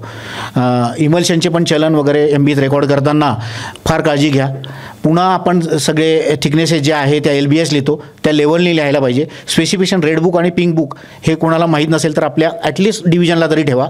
म्हणजे त्या स्पेसिफिकेशनमध्ये कुठंच लिहिलेलं नसेल तर मॉर्थ आणि हे 900 एकदा वाचून घ्या. आणि ह्या गोष्टी डिस्कशनमध्ये थोड्याशा जास्त हे होतील. MB रेकॉर्डिंगमध्ये खाडाखोड न करणे, पुन्हा रीरायटिंग करणे, सही न करणे, ह्या काही गोष्टी असतील तर त्या थोड्याशा चेक करून घ्या. 2 मिनिटं आपण पुढे जाऊ, पटापट जाऊ. नेक्स्ट ओव्हर रायटिंग वगैरे. नेक्स्ट आता डिलेड एंट्रीज वगैरे. नेक्स्ट, हा MBचा फॉर्म नंबर वगैरे काय असतो, व्हॅलिड डॉक्युमेंट आहे. पुन्हा आपल्या शेड्यूल बीमध्ये BOQमध्ये किती क्वांटिटी दिली आहे, तुम्ही एक्स्ट्रा जर करत असेल तर 5% झाली तर एक्झिक्युटिव्ह इंजिनियरला किती अधिकार आहे, 25% झाले तर कोणाला अधिकार आहेत, C साहेबांना किती अधिकार, ते पण बघून घ्या. म्हणजे क्वांटिटीच्या किती तुम्ही एक्सेस करू शकतात. 38 लावायचं असेल तर कॉन्ट्रॅक्टरकडनं काय ॲफिडेविट घेऊन घ्यायचे आहेत. नेक्स्ट, रनिंग बिलचा फॉर्म नंबर काय आहे आणि फायनल बिलचा काय आहे ते पण चेक करा. म्हणजे त्याच्यातलं आपल्याला रनिंग बिल आणि फायनल बिल एकच वाटतं, फार डिफरन्स आहे. Each running bill is an advance bill. Manual वाचलं थोडंसं बारीक पण तर समजतं. Each running bill and advance bill. Final बिलला थोडंसं काळजी घ्यायला पाहिजे. नेक्स्ट, क्रुशियल डॉक्युमेंट आहे. नेक्स्ट, आणि क्वालिटी आणि क्वांटिटी हे दोन बघा लक्ष, तरच MB रेकॉर्ड एंट्री घ्यायची आहे. क्वालिटी आणि क्वांटिटीमध्ये काम झालं तरच MBमध्ये रेकॉर्ड एंट्री. जैनीस याच्या त्याच्या सांगण्यावरून रेकॉर्ड एंट्री घ्यायची नाही आहे. परिस्थिती 24 पण actually measurement taken actually on site आहे. म्हणजे याच्या त्याच्या सांगण्यावरून तुम्हाला कोणी सांगितलं की एक्झिक्युटिव्ह इंजिनियरनी मला सांगितलं, असा एक पॅरेग्राफ लिहून ठेवला होता एका महाशयांनी, मला एक्झिक्युटिव्ह इंजिनियर सांगितलं, मी लिहून टाकलं आणि तो पॅरेग्राफ लिहिला त्यांनी. याच्या त्याच्या सांगण्यावरून तुम्हाला MB रेकॉर्ड करता येत नाही. नेक्स्ट, नेक्स्ट, हां हे काही नॉर्म्स आहेत. चला नेक्स्ट, हे परिस्थिती 24 हे नक्की एकदा वाचा. म्हणजे हे बघा मी काही सांगतोय फार याच्यातलं नाही, पण हे कुठे लिहून ठेवलं आहे, MB कुठे लिहून ठेवलं आहे, MB कशी लिहावी हे सगळं याच्यात आलं आहे. तुम्हाला कॅन्सल करायचं काय आहे, रिराईट करायचं तर काय आहे, ह्या सगळ्या परिस्थिती 24मध्ये लिहून ठेवलं आहे. हे टूल्स आहे, हे कधी वापरायचे एवढं लक्षात घ्या. SBTमध्ये पण काय टूल्स आहे, 10 ते 12 आपण क्लॉज वापरतो. सगळे क्लॉज आपण जनरल क्लॉज वगैरे जास्त वापरत नाही. त्यामुळे SBT एकदा वापरा आणि त्याला फ्लोरोसंटली ते 2-3 क्लॉज आहेत ते वाचून घ्या. LD वगैरेचे पण वाचून घ्या त्याच्यामध्ये. आणि इश्यू करताना हे पान चिटकावं लागतं ना. हो, कळत जातं का? कसं आहे, काही त्याला प्रिंटिंग येत नाही, तुम्ही प्रिंटिंग यायची. हो हो हो, पण आता आपण MB इश्यू करतो ना, ॲक्च्युली हे पान चिटकवायला पाहिजे, इंडेक्स करायला पाहिजे. MB फायनल झाल्यानंतर त्याचा इंडेक्स करायला पाहिजे. हे PWDमध्ये करत होतो सर आम्हाला. आता आमच्या इथं जे काय झालेत जरा सगळं फॉलो होतं. हो, पण इथे कुठपर्यंत आपण हे करायचं, म्हणजे मला पुन्हा सांगायचं, पण यांना माहिती असावे की कुठे लिहून ठेवलं आहे. जेईना ॲटलिस्ट माहिती तरी असावं. सर हे काय करतोय आपण, काय सांगतो यांना कशासाठी सांगतो की यांना हे टूल आहे हे कुठे वापरायचे हे माहिती पाहिजे. फक्त हा उद्देश नाही आहे की त्यांनी घाबरावं, पण काय ते खोडून टाकतात सर, कॅन्सल लिहून टाकतात. त्यांचा असं समज आहे की ते कॅन्सल झालं आणि एखादा कॉन्ट्रॅक्टर म्हणजे त्यांच्याकडे नसतील, त्यांचं हे चांगलं असेल, पण एखाद्या कॉन्ट्रॅक्टरने सांगितलं मी त्याला भेटलो नाही म्हणून त्यांनी माझं रद्द केलं, असं होत नाही. मग सर्टिफिकेट द्यावं लागतं, त्याला पत्र द्यावं लागतं, पेज नंबर 100 and 2 याच्यापासून तुमच्या रद्द करण्यात आल्या, त्याची सही घेतली, ओके, देन गो अहेड. करावं लागते कॅन्सल एंट्रीला. मी ते सांगायला लागलो म्हणून म्हटलं परिस्थिती 24 एकदा वाचा. हे बघा वाचन तुम्ही तुमचं करायचं आहे. मी हे फक्त टूल तुमच्या समोर आणलेत. ठाकरे साहेबांनी ते फक्त टूल तुमच्या समोर आणलेले आहेत, ते कसे वापरायचे हा तुमचा प्रश्न आहे. पण हे कुठे लिहून ठेवलं आहे हेच आम्हाला सांगायचं आहे. कोणाला काही प्रश्न विचारायचे असतील तर क्वेश्चन.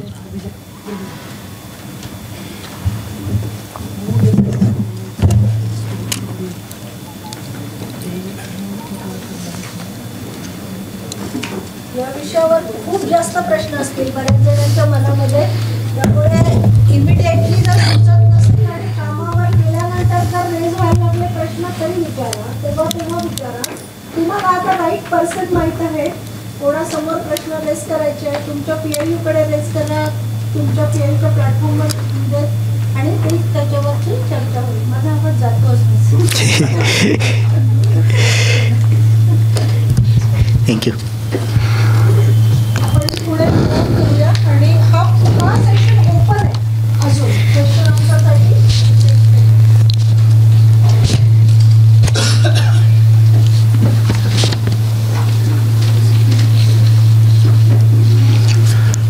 चला काही प्रश्न याच्यात आता कोणाला तर मॅडमनं सांगितलं आहे की हा सेशन ओपनच आहे, आपण कधी पण विचारू शकता. आणि आपलं दर्पण म्हणजे लोकांना दाखवण्यासाठी आपलं दर्पण म्हणजे काम आणि MB हे दोनच आहे. डॉक्युमेंटरी एव्हिडेन्स म्हणजे MB, कॉन्टॅक्ट डॉक्युमेंट आणि काम हे तीनच वस्तू मेन आहे. प्रत्येक व्यक्ति को कार्यस्थल पर फल के लिए श्रम करना पड़ता है, भगवान केवल रेखाएं देता है, हमें उसमें रंग भरना पड़ता है। ऐसे रंग भरने वाले वाक साहब के लिए एक बार जोरदार तालियां बजा दी जाए। अभी थैंक यू सर। अभी जो सेशन होने वाला है उसके आज पहले सेशन मानेसर का था, लेकिन मानेसर नहीं होने की वजह से उनका सेशन और जो अपने पूना के एसी है और नगरारे साहब, इनका अपन कंबाइन कर रहे हैं पूरा इसको। तो सर का भी न्यू टेक्नोलॉजी से रिलेटेड था और झांझोड़ने मैडम और नगरारे साहब इनका भी जो था thin white topping, short panel concrete pavement, इससे रिलेटेड था। तो अब मैं उनको आमंत्रित करना चाहूँगा दोनों को। नगरारे साहब है ना? Okay, ready. पहले मैं झांझोड़ने मैडम का तो परिचय आप सभी को है ही वैसे, लेकिन फिर भी इन्होंने MIT से किया है और MBA किया है इन्होंने मैडम ने पुणे यूनिवर्सिटी से। 2008 में ये असिस्टेंट AEE पद पे चुने गए। ये महाराष्ट्र में फर्स्ट रैंक थे लेडीज़ में और 7th रैंक इन ऑल। इसके बाद में executive engineer Poona headquarter division में संभाला है उन्होंने। ZP नॉर्थ डिवीज़न पुणे में ही काम किया है और अपने PMJSY परिवार में as a executive engineer Raigarh में उन्होंने 1 साल के लिए काम किया। 3 साल, ओके, एज ए PMJSY, मतलब PMJSY उनको पूरा आत्मसात है पहले से। और असिस्टेंट एग्जीक्यूटिव इंजीनियर दौड़ करके सब डिवीज़न पूना, वहाँ पर भी काम किया है और 2.5 साल हो गए लगभग यहाँ पर। 2 साल हो गए PMJSY पूना AC करके। और वैसे इनका जो साथ दे रहे हैं नगरारे सर, उनका भी परिचय बहुत प्यारा है। 2004 में उन्होंने ग्रेजुएशन किया, लेकिन ग्रेजुएशन हुए बरोबर उन्होंने जो एग्ज़ाम दी थी MPSC की, उसमें फर्स्ट अटेम्प्ट में पहली बार सिलेक्ट हो गए वो। –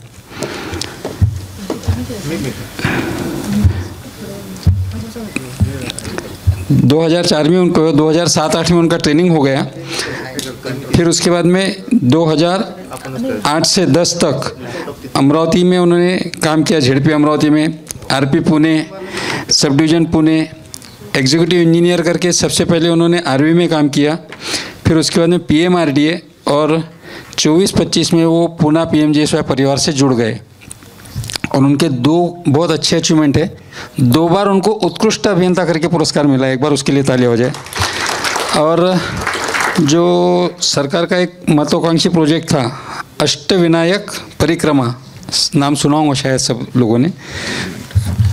अष्टविनायक परिक्रमा के भी इन्होंने मूर्त रूप इन्होंने दिया है उसको, अष्टविनायक परिक्रमा को, जो उसके बारे में थोड़ा सर ही बता सके ज़्यादा अच्छा है। 24 घंटे में शायद वो अष्टविनायक परिक्रमा हो जाती है, वो रास्ता है ना पूरा। अष्टविनायक पूना का खासियत है, पूना जो है अष्टविनायक के लिए प्रसिद्ध है। अष्टविनायक का जो पथ अपने को घूमना है वो पूरा, वो 24 घंटे में कवर हो जाता है। और वो 24 घंटे का जो रास्ते है उसकी संकल्पना इनकी तरफ से होके उसका इम्प्लीमेंटेशन इन्होंने किया और उसको उत्कृष्ट करके किया है। तो उसके लिए महाराष्ट्र सरकार की तरफ से उनको एक्सीलेंट अवार्ड प्राप्त हुआ है। तो इन दोनों को सुनने के लिए अब मैडम आपण येणार आहे?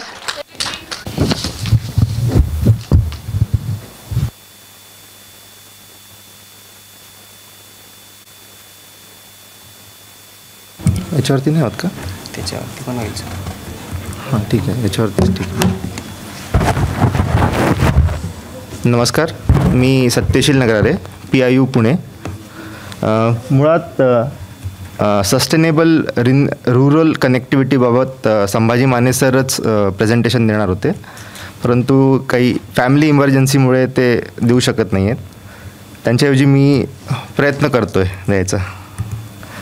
हां हां आणि मंत्री साहेबांना धन्यवाद, त्यांनी चांगलं इंट्रोडक्शन दिलं माझं. आजचा या सेशनचा अजेंडा आहे इंट्रोडक्शन. म्हणजे this session covers the challenges posted by climate change and the role of the PMJSY in achieving sustainable development, हा अजेंडा याचा. सेकंड, याच्यात आपण कवर करणार आहे FDR and thin white topping. A brief introduction to full depth reclamation आणि thin white topping methods, including material used, equipments and their suitability. तिसरा point असेल आपला construction processes, detail steps and procedures involved in the construction of FDR and TWT roads. चौथा point आहे आपला quality control and challenges, म्हणजे highlighting the different quality control test. हे दिसत नाही रे इथे.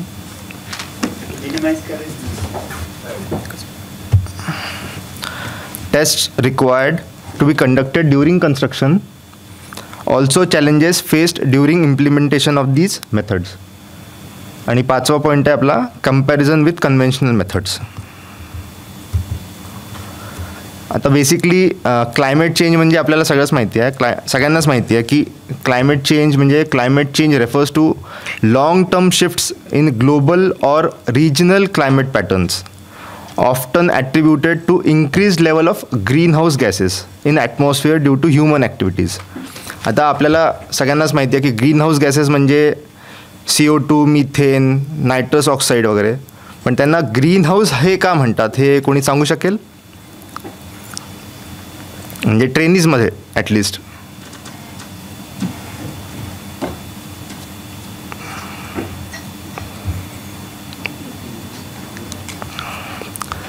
तर बेसिकली आधी आपल्याकडे ग्लास हाऊसेस असायचे. त्या ग्लास हाऊसेसमध्ये आपण म्हणजे जिथे एक्स्ट्रीम वेदर कंडिशन्स आहेत तिथे आपण प्लांट्स वगैरे लावायचो. तर तिथे बेसिकली काय होतं की सनलाईट आत जातो, टेम्परेचर मेंटेन्ड असतं, तिथले जे एअर आहे त्याच्यात हीट एन्ट्रॅप होती आणि ती बाहेर जात नाही. त्याच्यामुळे ते लोकलाइज्ड टेम्परेचर इन्क्रीज होतं बेसिकली.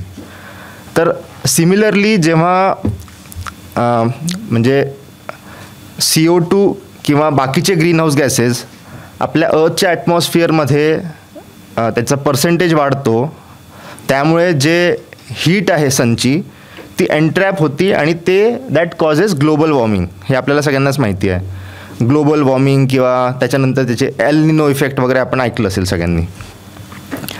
तर current warming levels exceed 1.2 degree relative to the 1850 to 1900 baseline, म्हणजे 1.2 डिग्रीज हायर झालो आहे आपण. आणि हे बेसिकली ॲट्रिब्युटेड टू काय आहे तर a sharp rise in the temperature post 1850 coincides with the industrial revolution. म्हणजे त्याच्यामुळे इन्क्रीज्ड ग्रीनहाऊस गॅसेस आलेत आणि त्याच्यामुळे बेसिकली आपण बघू शकता इथे सरांनी दिलेलं आहे की सडन स्पाईक आहे 1850च्या नंतर 2020पर्यंत. जे टेम्परेचर राईज आहे तो तिथे दाखवलेला आहे 1.2%. आता की इंडिकेटर्स काय आहे त्याचे, कशामुळे आणि याचा इफेक्ट काय झाला आहे इथे सरांनी दिलेला आहे. मेल्टिंग ग्लेशियर्स आणि रायझिंग सी लेवल्स. आता आपल्याकडे आपण न्यूजमध्ये वाचतो की मॉरिशस किंवा मालदीवसारखे देश आहेत ते बुडणार आहेत असं वगैरे आपण ऐकतो. तर बेसिकली जे दोन्ही पोलर्स म्हणजे पोल्समध्ये जे ग्लेशियर्स आहेत ते मेल्ट होतात आहे आणि त्याच्यामुळे सी लेवल राईज होतात आहे. आणि बेसिकली फक्त तेच नाही तर त्याचे खूप मायन्यूट जे वेदर पॅटर्न्समध्ये जे चेंजेस होतात, आपण कदाचित ऐकलं असेल बटरफ्लाय इफेक्ट असतो. तर small changes in temperature or weather condition can cause huge effects. तर sea levels have risen by approximately 25 centimetres since 1880 आणि threatens low lying coastal areas displacing millions of people and increased flooding risk. आता त्याच्यामुळेच आपल्याकडे extreme weather events जे आहेत ते drastically वाढलेले आहेत असं आपण बघू शकता इथे. The frequency of disasters such as storms, droughts and floods has increased significantly with reported disasters rising from 4212 in 1980 to 1999 म्हणजे 20 इयर्सच्या याच्यामध्ये स्पॅनमध्ये टू 7348, म्हणजे ऑलमोस्ट डबल झालेले आहेत हे डिझास्टर्स. त्याच्यानंतर याच्यामुळे जे आहे ते इकॉनॉमिक लॉसेस आहे डबल्ड आहेत from $1.6 trillion to $3 trillion, highlighting the growing financial impact of the climate change.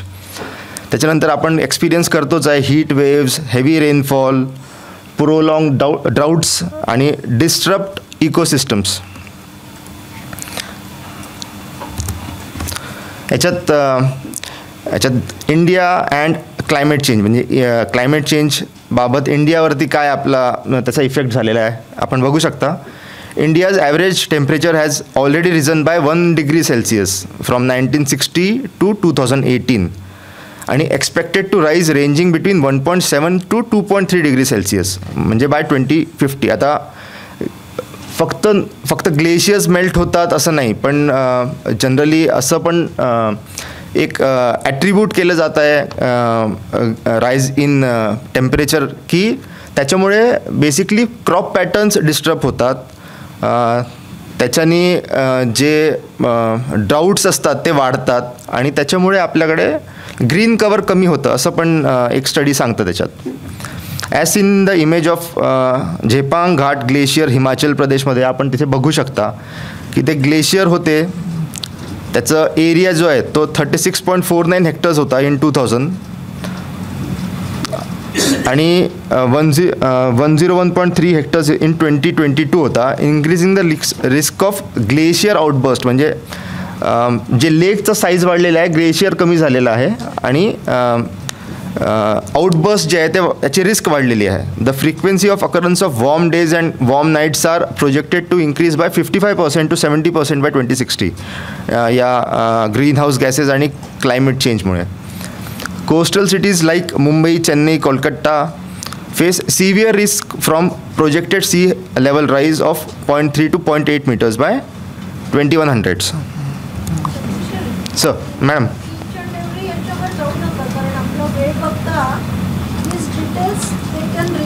या शो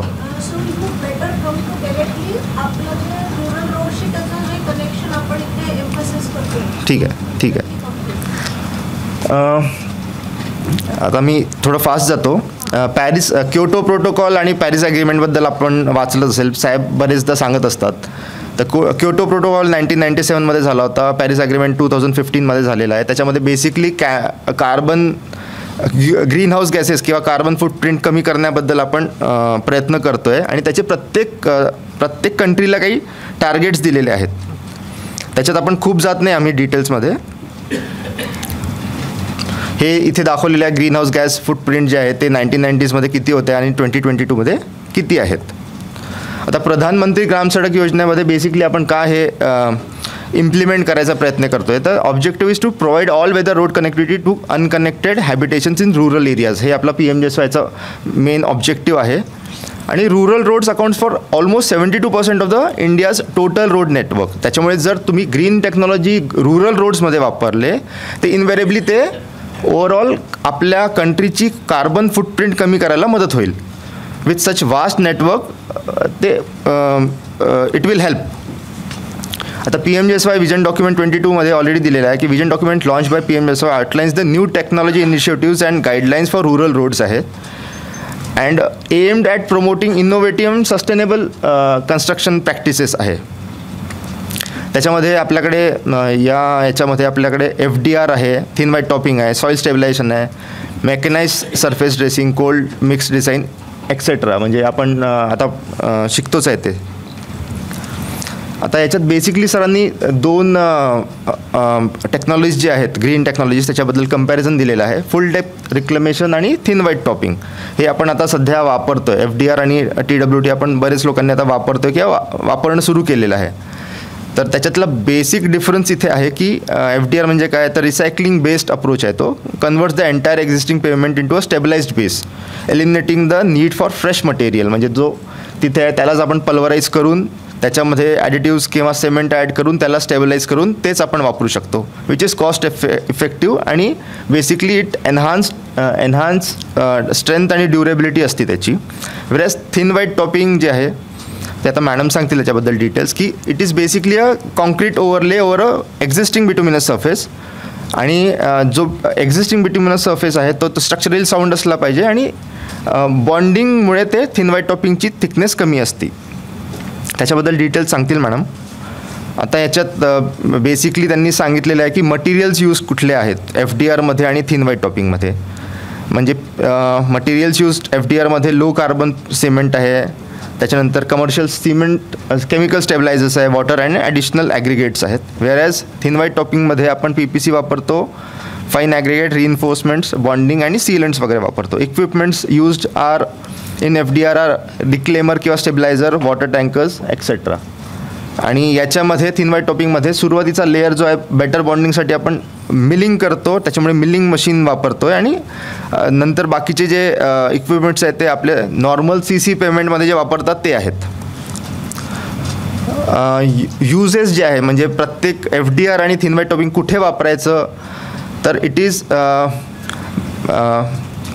बेस्ट फॉर डिटोरिएटेड, म्हणजे FDR जो आहे तो डिटोरिएटेड जो रोड्स आहे त्याच्यासाठी बेस्ट आहे तो, आणि मॉडरेट ट्राफिकसाठी, आणि ideal for roads with resource constraint for new material, म्हणजे कुठले हिली एरियाज असतील किंवा कुठले रिमोट एरियाज असतील जिथे आपल्याला मटेरियल्स लवकर मिळत नाही, तर तिथे ते FDR तुम्ही वापरू शकता.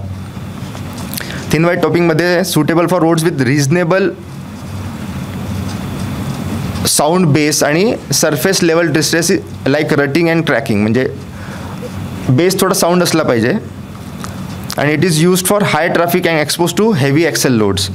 आता मेंटेनन्स रिक्वायरमेंट्स जे आहेत ते FDRमध्ये इट रिक्वायर्स पिरियडिक रिसर्फेसिंग किंवा maintenance, whereas thin white topping जे आहे त्याच्यात कमी मेंटेनन्स लागतं. Requires crack seal and pothole repairs R required periodically, आणि इथे फक्त जॉईंट सिलिंग लागतं आहे. FDRचा लाईफस्पॅन 15 इयर्स आहे, वेअरॅज थिन व्हाईट टॉपिंगचा लाईफस्पॅन जो आहे तो 30 इयर्स आहे. हे काही कोड्स दिलेले आहेत इथे. बेसिकली FDRमध्ये आपण काय करतो याच्यात दिलेलं आहे की surface is cleared for of debris, potholes वगैरे, हे सरफेस प्रिपरेशन झालं. दुसरं आपण त्याच्यात सिमेंट स्प्रेडिंग वगैरे आहे. तिसरं आपण ॲडिटिव्ज ॲड करतो. चौथं त्याला पल्वराईज किंवा मिक्स करतो. पाचवं कॉम्पॅक्शन, इथे बघताय आपण जे आहे पॅडफूट रोलर वापरलेलं आहे. त्याच्यानंतर 6 आहे सरफेस फिनिशिंग, आपण पेवरनी आपल्या याच्यानी करतो, ग्रेडरनी करतो.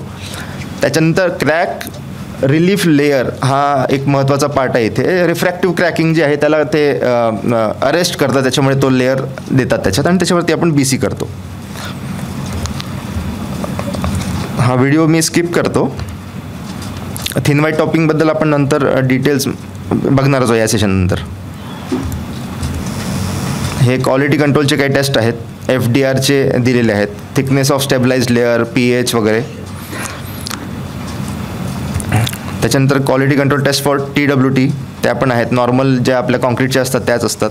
बेसिकली याच्यात सगळ्यात महत्त्वाची टेस्ट जी आहे थिन व्हाईट टॉपिंगसाठी ती फ्लेक्झरल टेस्ट असं आम्हाला वाटतं.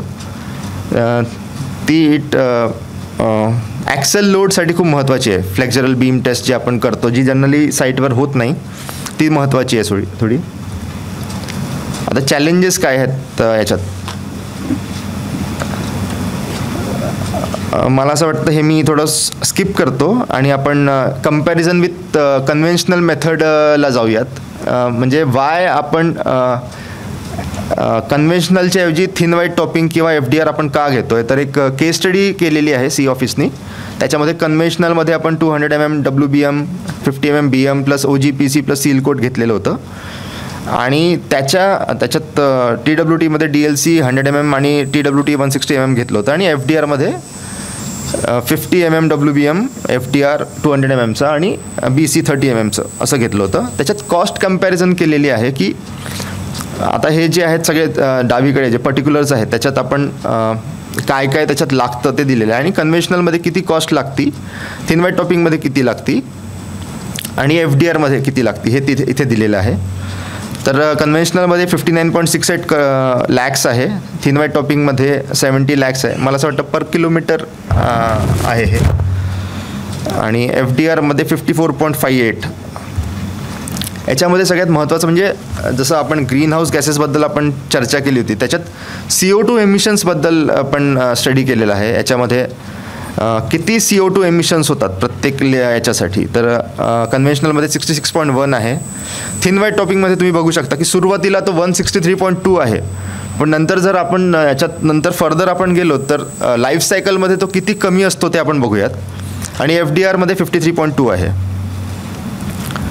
तर बेसिकली आपण इथे सुरुवातीला FDR आणि थिन व्हाईट टॉपिंग जे आहे ते it might seem that they are expensive दोन्ही प्रकारे CO2 एमिशन्सच्या द्वारे पण ज्या ॲस्पेक्टनी पण किंवा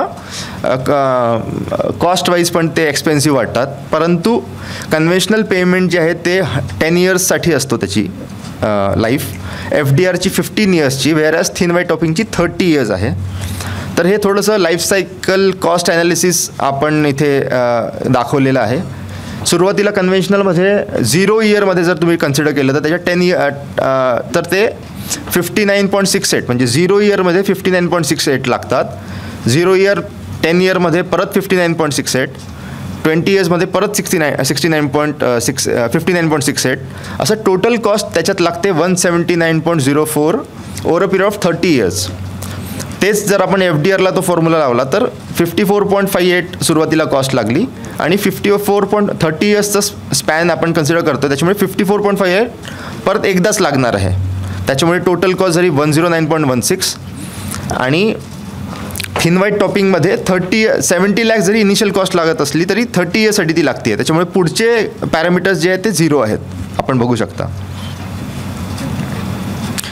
सिमिलरली खाली CO2 एमिशन्स पण दिलेले आहेत. तुम्ही बघू शकता की इथे थिन व्हाईट टॉपिंगसाठी 30 इयर्सचं लाईफ स्पॅन आहे आणि CO2 एमिशन जे आहेत ते सुरुवातीला 163.19 आहेत, जे ट्रेमेंडस वाटतात, पण नंतर जर तुम्ही कम्पेअर केलं तर कम्पॅरेटिव्हली कमी आहेत. म्हणजे कन्व्हेन्शनलला जर तुम्ही कम्पेअर केलं तर 198.23 आहेत, वेअरॅज थिन व्हाईट टॉपिंगला 163.19 आहेत. तर कम्पॅरिझन विथ कन्व्हेन्शनलमध्ये जर आपल्याला कन्क्लुजन काढायचं झालं तर थिन व्हाईट टॉपिंग किंवा short panel concrete pavement SPCP has lowest cost over 30 years आहे. FDR has the lowest total CO2 emissions आहेत. थिन व्हाईट टॉपिंग आणि SPCP म्हणजे शॉर्ट पॅनल कॉन्क्रीट पेव्हमेंट जे आहेत is most cost effective option over 30 years, ज्याच्यासाठी आपण आता जातो आहे किंवा गेलो आहे. FDR strikes the balance between cost and sustainability, offering the lowest environmental impact. And conventional payment, while suitable for short-term and low-budget projects, becomes less efficient over a period of time. Thank you.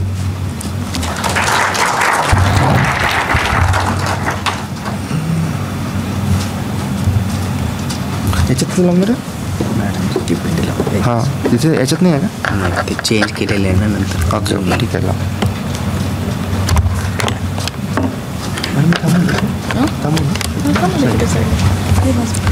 Calculation of cost and carbon emission into 2 किंवा into 3 असं करणं logically योग्य नाही असं माझं मत आहे. त्याच्यात आपण जर कारण कसं आहे की कन्व्हेन्शनल प्रॅक्टिसमध्ये आपण GSB समजा सबग्रेड बेस बेस आणि विअरिंग कोट ह्याची पूर्ण ट्रीटमेंटसाठी जेवढी कॉस्ट लावलेली आहे इंटू 3 नाही करतायत पुढच्या सबसिक्वेंट लेयर्सला. तो एक झाला विषय. आणि दुसरा it is also in case of carbon emission, त्याला सुद्धा इंटू 3 कसं करता येईल? नाही, आपला मुद्दा बरोबर आहे. त्याच्यात सुरुवातीला जी इनिशियल कॉस्ट असती ती आपण खालून वरपर्यंत क्रस्ट बिल्ड करायला लावलेली आहे. त्याच्यानंतर जे सबसिक्वेंटली ते कॉस्ट कमी होतील. हां, इट इज. आणि दुसरं म्हणजे ती क्रस्ट आपण वापरतो नेक्स्ट 10 इयर्स किंवा 20 इयर्समध्ये, आणि त्याच्यामध्ये एस्केलेशन पण ॲड करायला पाहिजे. ते याच्यात फॅक्टर्स खूप अफेक्ट करतात. तसं पाहिलं तर असं आपण ढोबळमानाने त्याला स्टडी केलं असं पण सांगू शकतो. हे बेस्ट.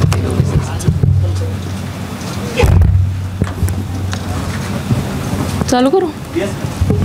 नमस्कार, मी मैथिली झांजुर्णे, अधीक्षक अभियंता, प्रधानमंत्री ग्राम सडक योजना, पुणे. आजचा माझा टॉपिक आहे थिन व्हाईट टॉपिंग आणि शॉर्ट पॅनल कॉन्क्रीट. आता आधी आपण कन्व्हेन्शनल टाईपनी कॉन्क्रीट पेमेंट्स करत होतो, परंतु आता प्रधानमंत्री ग्राम सडक योजनेत पण आणि मुख्यमंत्री ग्राम सडक योजनेत आपण थिन व्हाईट टॉपिंगचे ॲक्च्युअल एक्झिक्युशन स्टार्ट केलेले आहेत. सगळीकडे स्टार्ट झाले असतील ऑल ओव्हर महाराष्ट्र. तुमच्यापैकी किती लोक ॲक्च्युअल एक्झिक्युशनसाठी थिन व्हाईट टॉपिंगच्या साईटवरती काम केलेलं आहे किंवा करतायत सध्या? जवळपास सगळेच. ठीक आहे. The thin white topping is an innovative design concept that has emerged in 1990s. Thin white topping is defined as Portland PCC overlay constructed on the top of existing bituminous pavement. जर existing bituminous pavement structurally damage नसेल, जर rutting नसेल, काय deformation नसेल आणि त्याचा लाईफस्पॅन वाढवायचा असेल तर आपण एक्झिस्टिंग बिट्युमिनस सरफेसवरती कॉन्क्रीट ले करतोय. That is called thin white topping. It is thus a PCC resurfacing as a rehabilitation or structural strengthening alternative on bituminous pavement.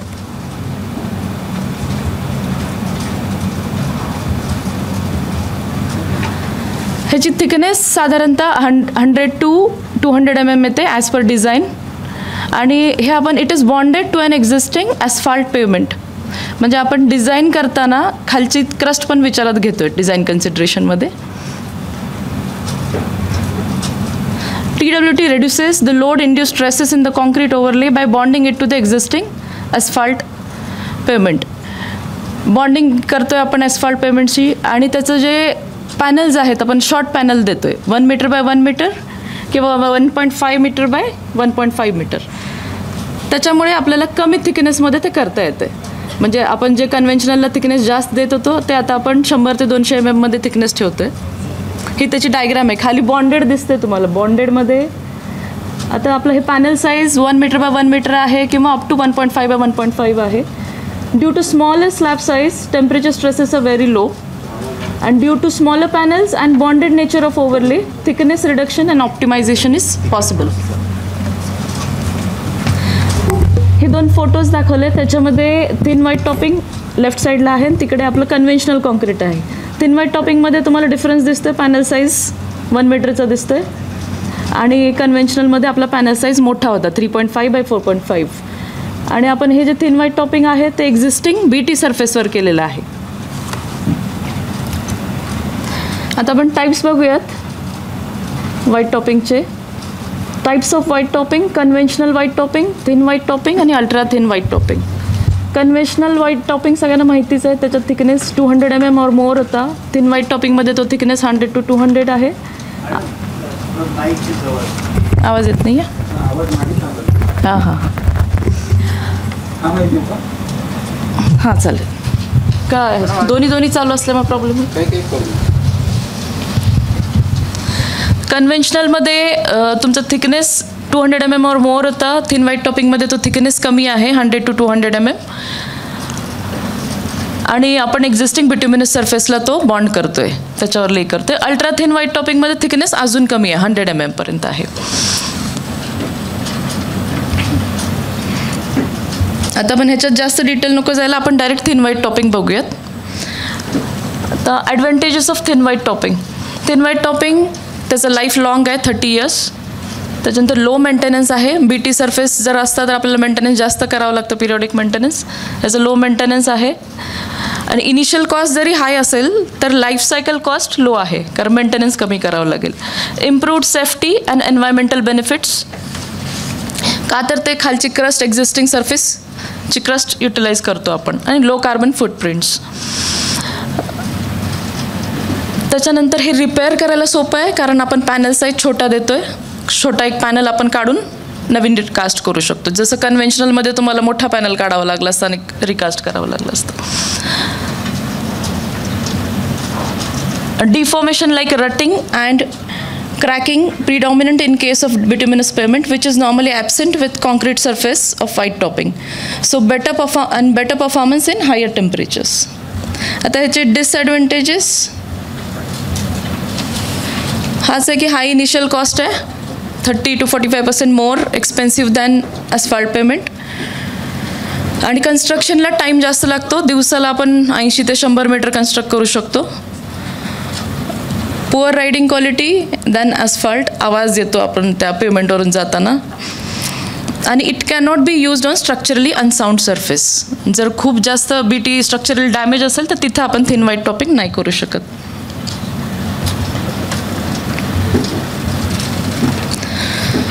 आता BT सरफेसला रिपेअर करणं एकदम सोपं आहे, तुम्ही परत ते रिपेअर करू शकता. पण कॉन्क्रीट सरफेसला रिपेअर करणं म्हणजे तुम्हाला रिकास्टच करावं लागतं. त्याच्यामुळे एक्झिक्युशन करताना आपण एकदम केअरफुली केलं पाहिजे, मॉनिटरिंग केअरफुली झालं पाहिजे, टेस्ट ज्या काय आहेत त्या व्यवस्थित कंडक्ट केल्या पाहिजेत साईटवरती. आपण स्टेप्स इन्वॉल्ड इन TWT बघूयात.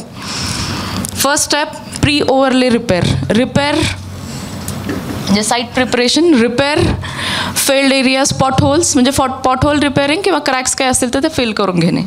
Second step surface preparation. तर आपण BT सरफेसवर करतो, त्याची थिकनेस जी आहे ती 75 mm पेक्षा जास्त असली पाहिजे. त्या केसमध्ये तुम्ही मिलिंग करता. Milling up to depth of 25 mm. Milling म्हणजे खूप जास्त एक्सकवेट नाही करायचं आपल्याला, फक्त up to depth of 25 mm. Milling कशासाठी करायचं तर प्रॉपर बॉन्डिंगसाठी, कॉन्क्रीटचं आणि त्या BTचं बॉन्डिंग व्यवस्थित झालं पाहिजे. नंतर प्लेसमेंट. या थिन व्हाईट टॉपिंगसाठी grade of concrete above 30 M30 above आपण ग्रेड ऑफ कॉन्क्रीट यूज करतो. स्लम्प 25 to 50 mm असला पाहिजे. आणि मिक्स डिझाईनप्रमाणे जे काही इन्ग्रेडियंट्स आहेत ते आपण ऑब्झर्व केले पाहिजेत. त्याच्यानंतर ॲम्बियंट टेम्परेचर जे आहे ते it should not be more than 35 degrees Celsius. आणि जे कॉन्क्रीटचं टेम्परेचर आहे, जे आपण ले करणार आहे कॉन्क्रीट, त्याचं टेम्परेचर 30 degrees Celsius असलं पाहिजे. याच्यामध्ये इट इज PCC ओव्हरले म्हणतो आपण. आपले जे बार्स येत आहेत, डॉवेल बार्स आणि टाय बार्स आपण प्रोव्हाइड करतो, ते फक्त कन्स्ट्रक्शन जॉईंटला देतो आहे. डॉवेल बार्स आपण जेव्हा तुमचं दिवसाचं काम संपतं आहे, कन्स्ट्रक्शन जॉईंट म्हणजे दिवसाचं काम जिथं संपतं तिथं आपण डॉवेल बार्स देतो आहे. ते अराउंड 32 mm डायमीटरचे असतात आणि त्याचं स्पेसिंग 300 mm आहे. आणि तो कसा प्लेस केला पाहिजे तर त्याची 450 mm त्याची लेंथ येते, की हाफ तुम्हाला एम्बेडेड इन कॉन्क्रीट आणि हाफ तुमची बाहेर असली पाहिजे. टाय बार्स तुम्ही 10 to 12 mm चे प्रोव्हाइड करता आणि स्पेसिंग 150 mm आहे त्याच्यात. टाय बार्स कधी देतो तर तुम्ही जेव्हा 7 मीटरचा कॅरेजवे करताय, हाफ ऑफ विड्थला कास्टिंग करताय, त्यावेळेस तुम्हाला टाय बार्स द्यावे लागतील. तो सुद्धा एक कन्स्ट्रक्शन जॉईंटच आहे. त्याच्यानंतर टेक्स्चरिंग. आपण कॉन्क्रीट ले करून झाल्यानंतर टेक्स्चरिंग करतो, ते 2 ते 4 तासामध्ये. Add texture to the surface to enhance friction and skid resistance. त्याच्यानंतर आपण ग्रूव कटिंग आणि सीलिंग. आता कॉन्क्रीट एकदा ले झाल्यानंतर ग्रूव कटिंग खूप इम्पॉर्टंट पार्ट आहे. तुम्हाला ग्रूव कटिंग त्याचं फायनल सेटिंग झाल्यानंतर एक 8 ते 9 तास हा डिझायरेबल टाईम आहे. खूप लवकर पण ग्रूव कटिंग केलं तर रॅव्हलिंग होईल, म्हणजे तुमचे कॉन्क्रीट सेटच झालेलं नसेल, ॲग्रिगेट्स हे बाहेर येतील. आणि खूप लेट केलं तरी क्रॅक्स डेव्हलप होतील. त्याच्यामुळे हे आपल्याला मॉनिटर करणं एकदम महत्त्वाचं आहे. तुम्ही कॉन्क्रिटिंग करतानाच साईटवरती ग्रूव कटिंग मशीन अवेलेबल पाहिजे, नाहीतर वेळेत होणार नाही. आणि ते आपण किती केलं पाहिजे, किती डेप्थला, तर ते डेप्थ आहे H/3 to H/4. आता साधारणतः आपली कॉन्क्रीटची थिकनेस सगळीकडे विलेज रोड्सला 150 mm येते आहे, तर तुम्हाला ग्रूव कटिंग 1/3 डेप्थला म्हणजे 50 mm ला केलं पाहिजे. आणि त्याची विड्थ आहे, थिकनेस आहे 3 to 5 mm. ठीक आहे, हे ऑब्झर्व करा. मला साईटवर बऱ्याच ठिकाणी असं दिसतं की तेवढ्या डेप्थला नाही करत, वरवर असे लाईन्स ओढल्यासारखे दिसतात, तर तेवढ्या डेप्थला झालंच पाहिजे. आणि हे ग्रूव कटिंग 18 तासाच्या आत कंप्लीट झालं पाहिजे. त्याच्यानंतर येतं सीलिंग. सीलंट भरणं त्याच्यामध्ये मॅन्डेटरी नाही आहे, परंतु मला वाटतं सीलंट भरणं योग्य राहील, कारण जॉईंटवरती तुम्ही डॉवेल बार्स देताय, तर वॉटर इन्फिल्ट्रेट होऊन डॉवेल बार्स रस्ट होऊ शकतात आणि ते काय फार कॉस्टली नाही आहे, तर सीलंट फिलिंग करून घेतलेलं ठीक राहील. त्यानंतर येतं क्युरिंग. ह्या मधल्या ह्याच्यामध्ये पॅचमध्ये तुम्ही क्युरिंग कंपाऊंड पण स्प्रे करून घ्यायला पाहिजे, कारण थिन व्हाईट टॉपिंगमध्ये तुमचं सरफेस एरिया जास्त आहे, थिकनेस कमी आहे, त्यामुळे मॉइश्चर कंटेंट लवकर कमी होऊ नये म्हणून आपल्याला क्युरिंग कंपाऊंड स्प्रे करून घ्यायला पाहिजे. ते ग्रूव कटिंगच्या आधी तुम्ही करून घेऊ शकता. त्यानंतर ग्रूव कटिंगनंतर तुमचं पार्ट स्टार्ट होतो क्युरिंग. क्युरिंग तुम्हाला 28 दिवस क्युरिंग करायचं आहे. तुम्हाला प्रॉपर गनी बॅग्स ले करून क्युरिंग करायचं आहे आणि 28 दिवस कंप्लीट व्यवस्थित क्युरिंग झालं पाहिजे. आणि जर जिथं टेम्परेचर खूप जास्त आहे नागपूर वगैरे भागात, तर त्या गनी बॅग्स ले केल्यानंतर ते तुम्ही प्लास्टिक शीटनी कवर केलं तरी त्याचा फायदा होईल. आता नेक्स्ट आहे शॉर्ट पॅनल्ड कॉन्क्रीट. आता आपण थिन व्हाईट टॉपिंग बघितलं आणि शॉर्ट पॅनल कॉन्क्रीट, त्याच्यातलं एकच डिफरन्स आहे. थिन व्हाईट टॉपिंगमध्ये आपण BT सरफेसवरती कॉन्क्रीट ले करतोय की BTचं लाईफस्पॅन वाढवण्यासाठी BTला बॉन्ड करतोय. शॉर्ट पॅनल कॉन्क्रीटमध्ये त्याचा बेस लेअर हा BT नसून DLC येतो. हा एक त्याच्यातला एक डिफरन्स आहे. आणि शॉर्ट पॅनलमध्ये पण आपण पॅनल शॉर्टच करतो 1 मीटर बाय 1 मीटर 1.5 बाय 1.5 ह्या रेंजमध्ये. आपण जे रस्ते करतोय ते सगळे शॉर्ट पॅनल कॉन्क्रीट आहेत. काही ठिकाणी 5% रस्ते थिन व्हाईट टॉपिंग असतील, पण मोस्टली आपले सगळीकडे शॉर्ट, खालपासून आपण क्रस्ट डेव्हलप करतोय, DLC करतोय आणि मग वरती आपण M40चा लेअर देतो. That is called short panel concrete. It is similar to thin white topping, only difference is the base layer. तो बेस लेअर आपला DLC आहे. It is suitable for rural roads, medium to moderately heavy volume roads, MDR, SH, low traffic NH, intersection, minor airport pavements, toll plaza, low volume metal, village roads. आता त्याचे advantages disadvantages same आहेत thin white टॉपिंगप्रमाणे, ते मी repeat नाही करत. आता short panel कॉन्क्रीटमध्ये तुमचा panel size छोटा आहे, तुमचा लोड डिस्ट्रीब्यूट होताना पण एका शॉर्ट पॅनलवरती येतोय, ॲक्सेल लोड. हे त्याचं प्लॅन व्ह्यू आहे. त्याच्यामुळे आपण थिकनेस कमी अचीव करू शकतो याच्यामध्ये. ह्याच्यात पण आपण वेरियस स्टेप्स दिल्यात. स्टेप्स त्याच आहेत, जवळपास सगळ्या सेमच स्टेप्स आहेत. फक्त आता डिफरन्स काय आहे, तुम्ही DLC करताय, DLC नंतर तुम्ही एक मेम्ब्रेन सेपरेशन मेम्ब्रेन देता, LDP 125 मायक्रॉनची शीट आहे, जे की तुम्ही थिन व्हाईट टॉपिंगमध्ये नाही देणार आहे, कारण तुम्हाला बॉन्ड करायचं आहे BT सरफेसला. हे साईडचे काही फोटोग्राफ्स आहेत की क्लिनिंगचे सुरुवातीचे. नंतर आहे सरफेस प्रिपरेशन, DLCचं प्लेसमेंट. DLCचं पण आपल्याला क्युरिंग करून घ्यायचं आहे व्यवस्थित. टेक्स्चरिंग 2 to 4 आवर्समध्ये आपल्याला करून घ्यायचं आहे. Curing compound spraying. Concrete curing compound is use to help concrete to retain moisture retain करण्यासाठी आपण ते करतो. जेव्हा तुमचं ॲक्च्युअल क्युरिंग स्टार्ट व्हायच्या आधी आपण हे करतोय. Curing compound or water applied should be applied twice the normal rate because SPCP is thin concrete slab which has high surface area to volume ratio and can lose surface moisture rapidly due to evaporation. हे आपण ग्रू कटिंगचं diagram दाखवले. खूप लवकर केलं तर काय होईल, खूप उशिरा केलं तर काय होईल, खूप लवकर केलं तर रॅव्हलिंग होईल, खूप उशिरा केलं तर क्रॅकिंग होईल. त्यामुळे तो सगळ्यात महत्त्वाचा आहे, तो टाईम ऑब्झर्व करणं.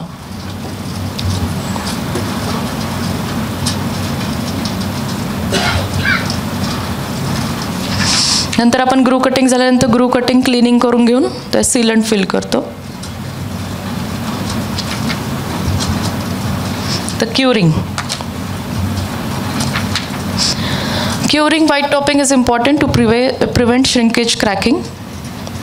28 दिवसापर्यंत करायचं आहे. हे सगळ्यांना माहिती आहे, पण ऑब्झर्व आपण मॉनिटर कसं करणार आहे की होतंय न होतंय. मला काय वाटतं, सगळ्या एक्झिक्युटिव्ह इंजिनियर्सकडे जास्तीत जास्त प्रत्येक डिस्ट्रिक्टमध्ये 8 ते 10 कामं आहेत. तर तुम्ही प्रत्येक कामाचा एक व्हॉट्सअप ग्रुप फॉर्म करा आणि त्याच्यामध्ये आपण कॉन्ट्रॅक्टरला आणि कॉन्ट्रॅक्टरच्या स्टाफला जास्त डिसिप्लिन लावणं गरजेचं आहे. तुम्ही त्यांना सांगू शकता की काम स्टार्ट झाले, टेम्परेचरचा रिअल टाईम फोटो घ्या, जिओ टॅग्ड, आणि ग्रुपवर टाका की टेम्परेचर आहे का, 35 डिग्रीज आहे का किंवा किती आहे ते बघण्यासाठी. त्याच्यानंतर कॉन्क्रीट जेव्हा मिक्स डिझाईनप्रमाणे घेते का ते तर आपल्याला साईटवरती ऑब्झर्व करायला लागेल. कॉन्क्रीट ले करताना टेम्परेचर किती आहे. कॉन्क्रीट कंप्लीट झालं तर तो टाईम आणि तो फोटो आपल्याला मिळाला पाहिजे. आणि त्याच्यानंतर ग्रू कटिंग स्टार्ट होताना काय टाईम होता तो आपल्याला कळला पाहिजे की किती वेळानंतर ग्रू कटिंग स्टार्ट झाले. हे प्रॉपर मॉनिटरिंगसाठी आजकाल साईटवरती कोणी पण फोटो काढू शकतो, म्हणजे साईट इंजिनियर पण असणं गरजेचं नाही आहे. क्युरिंगच्या वेळेला म्हणजे डेली 28 दिवस आपण आपला माणूस जाऊ शकत नाही. टेक्निकल असिस्टंट, JE, DE न पॉसिबलच नाही की रोज साईटवरती जाणं. त्यावेळेस साईटवरचा साईट इंजिनियर किंवा कोणत्याही माणसाने त्यांनी आपल्याला डेली फोटो पाठवले पाहिजेत. एक तर groove cutting start time, end time, त्याच्यानंतर क्युरिंग स्टार्ट केल्यानंतर डेली फोटो तुम्ही मागवून घ्या, म्हणजे तुम्हाला कळेल की 28 दिवस क्युरिंग करतायत की नाही. हे आपलं फिनिश्ड पेमेंटचा फोटो आहे. Finished road is a composite section that's stronger, safer and requires less maintenance than asphalt pavement. आता क्वालिटी कंट्रोल टेस्ट काय काय घेतल्या पाहिजेत. मटेरियलच्या टेस्ट तर आपल्याला सगळ्यांना माहिती आहेत, ऑलरेडी लोक घेत आहेत साईटवरती. आता थिन व्हाईट टॉपिकमध्ये आपण साईटवरती फर्स्ट टेस्ट तुमचं मिक्स डिझाईनप्रमाणे सगळे इन्ग्रेडियंट्स असले पाहिजेत. स्लंप 25 to 50 आलाच पाहिजे. टेम्परेचर ऑब्झर्व केलं पाहिजे. नंतर कॉन्क्रीट प्लेस करून झाल्यानंतर तुम्ही फ्रिक्वेन्सीप्रमाणे किती क्यूब्स काढले पाहिजेत आणि त्याच्या टेस्ट घेतल्या पाहिजेत. तो चार्ट आहे पुढे. त्याच्यानंतर बीम, मला असं वाटतं की क्यूब टेस्ट लोक करतायत, पण बीम टेस्ट जास्त कोणी करताना दिसत नाही आहे साईटवरती. तुम्ही ॲक्च्युली कोणी केलं आहे बीम टेस्ट आणि फ्लेक्झरल स्ट्रेंथ? तर ती पण खूप महत्त्वाची आहे की किती लोडला तुमचा बीम फेल जातो हे आपल्याला मॉनिटर करणं महत्त्वाचं आहे. तर ती कशी करायला पाहिजे? कोणी कुठल्या ज्युनियर इंजिनियरनी केलेली आहे साईटवर?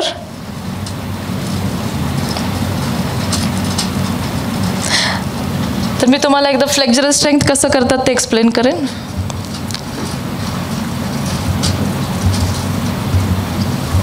हे आपण स्किप करूयात, बाकी पॉईंट्स मी जनरल एक्सप्लेन केलेत.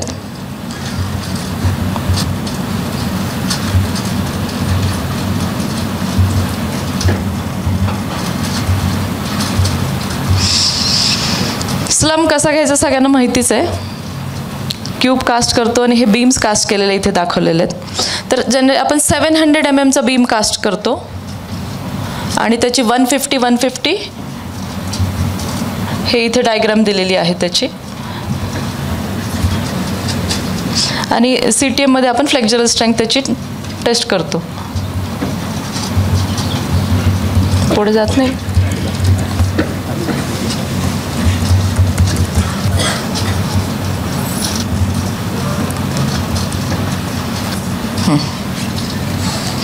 तर आता फ्लेक्झरल स्ट्रेंथ किती असली पाहिजे? तर त्याचा एक फॉर्म्युला आहे 0.7 रूट FCK. FCK म्हणजे कम्प्रेसिव्ह स्ट्रेंथ तुमची. पण ती साधारणतः आपल्या M40 ग्रेडला 0.7 इंटू फॉर्म्युल्यात टाकलं तर 4.43 Nm/mm² ही एवढी असली पाहिजे. तर तुम्ही तो बीम जेव्हा कास्ट केला, त्याचं क्युरिंग प्रॉपर झाल्यानंतर CTMमध्ये तुम्ही डिजिटल CTM आणायचा एक आग्रह धरा कॉन्ट्रॅक्टरला, कारण तुमच्या मॅन्युअली ऑपरेटेड CTMवरती लिस्ट काउंटमुळे तुम्हाला ॲक्च्युअल फ्लेक्झरल स्ट्रेंथ मिळत नाही. तर डिजिटल आणली तर तुम्हाला ॲक्युरेट रिझल्ट्स भेटतील. 700/150/150चा आपण बीम कास्ट करतो. त्याच्यात आपण त्या बीमचे 3 पार्ट्स करतो. 50-50 आपण सोडतो साईडला आणि 200-200-200 असे 3 पार्ट्स त्याचे करतो आणि बरोबर सेंटरला आपण CTMमध्ये ठेवतो. आणि किती लोडला तो बीम फेल जातो ते आपण मेजर करायचं आहे. तर तो फॉर्म्युला आहे FV = 3000 इंटू. त्याच्यात पण अजून एक गोष्ट आहे की तुम्ही डिस्टन्स मेजर करायचं आहे की लेफ्ट साईडनी किती डिस्टन्सवरती तो क्रॅक गेला. तर तो 200 mm पेक्षा जर जास्त असेल तर वेगळा फॉर्म्युला आहे, त्याच्या आत असेल तर वेगळा फॉर्म्युला आहे. त्या फॉर्म्युलानुसार तुम्हाला FV कॅरेक्टरिस्टिक फ्लेक्झरल स्ट्रेंथ मिळून जाईल. तर हे सगळ्यांनी साईटवरती करायचंच आहे. आणि एक्झिक्युटिव्ह इंजिनियर सगळ्याचे तुम्ही जिओ टॅग्ड फोटोज टेस्टिंग करतानाचे मागून घेतले तर तुम्हाला जरी वेळ मिळाला नाही साईटवरती जायला तर तुम्हाला अपडेट्स भेटत जातील. तर आम्ही पुण्यातल्या साईट्सवरती फ्लेक्झरल स्ट्रेंथ वगैरे टेस्ट केलं होतं, त्यावेळेसचे काही फोटोग्राफ्स आहेत. कोर कटरनी तर SQM आल्यावर चेक करतातच थिकनेस आणि ठीक आहे. फक्त मेन आहे की ग्रो कटिंगचा टाईम, क्युरिंग आणि तुमचे क्यूब स्ट्रेंथ आणि फ्लेक्झरल स्ट्रेंथ तुम्ही साईटवरती मेजर करायच्यात वेळोवेळी. थँक्यू.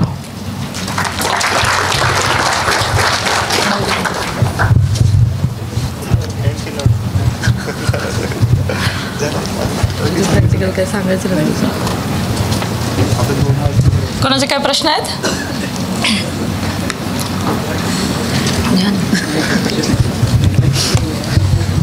हे माईक देऊ का? हॅलो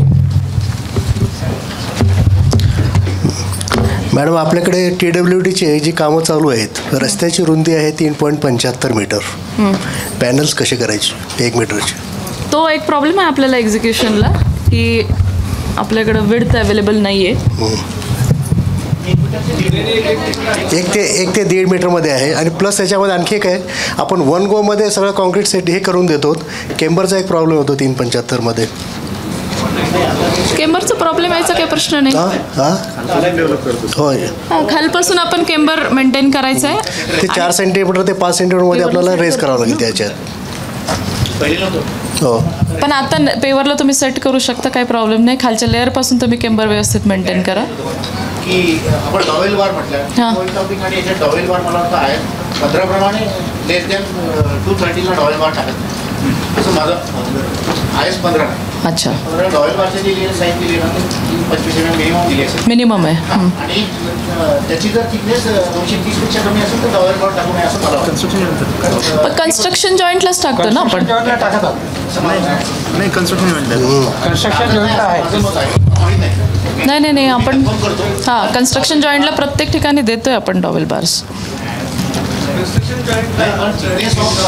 पेमेंट आहे 15मध्ये असं दिलंय. आणि 230 पेक्षा जर कमी असतील तर ते काय होईल की आपला 25 mm घेईल आणि त्याची वरची आणि खालची थिकनेस बिग सेक्शन होईल. अच्छा, ते 150ला जर तुम्ही डॉवेल बार दिला समजा, मधला 25 mm गेलं ते उरलं किती, तर ते 50 mm पेक्षा होईल आणि तो बिग सेक्शन मला वाटतं. म्हणून 230 mm पेक्षा जर कमी असेल तर IS अलाउड करत नाही असं म्हणजे पुन्हा चेक करू.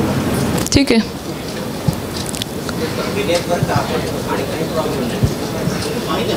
IS अलाउड करते. IS मध्ये असं म्हणजे की 230 पेक्षा आपल्या ह्याच्यात आहे. ठीक आहे, एकदा कन्फर्म करू आपण ते. हां हां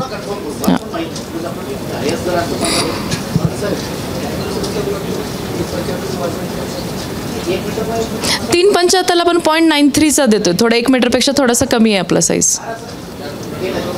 तुम्ही म्हटले ना की स्लोपिंग ग्राउंडवर जर असेल आणि जर स्लोप पॉईंट होत असेल आणि तुम्ही त्याला कॅम्पर दिला तरी चालेल असं. कॅम्परची गरज पण नाही तसं.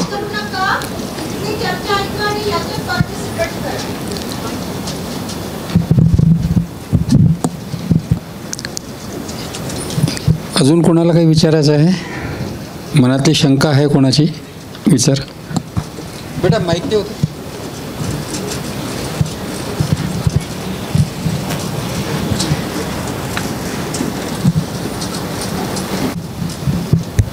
हॅलो मॅम, एक पॉईंट होता की आपण 100 mm पाईप्स टाकतो काही म्हणजे फार्म एरिया आहे तिथे रोड म्हणजे शेतकरी काय करतात की ते रोडच ब्रेक करून टाकतात बनल्यानंतर, म्हणजे PQCला किंवा मग DLCलाच कट करून टाकतात.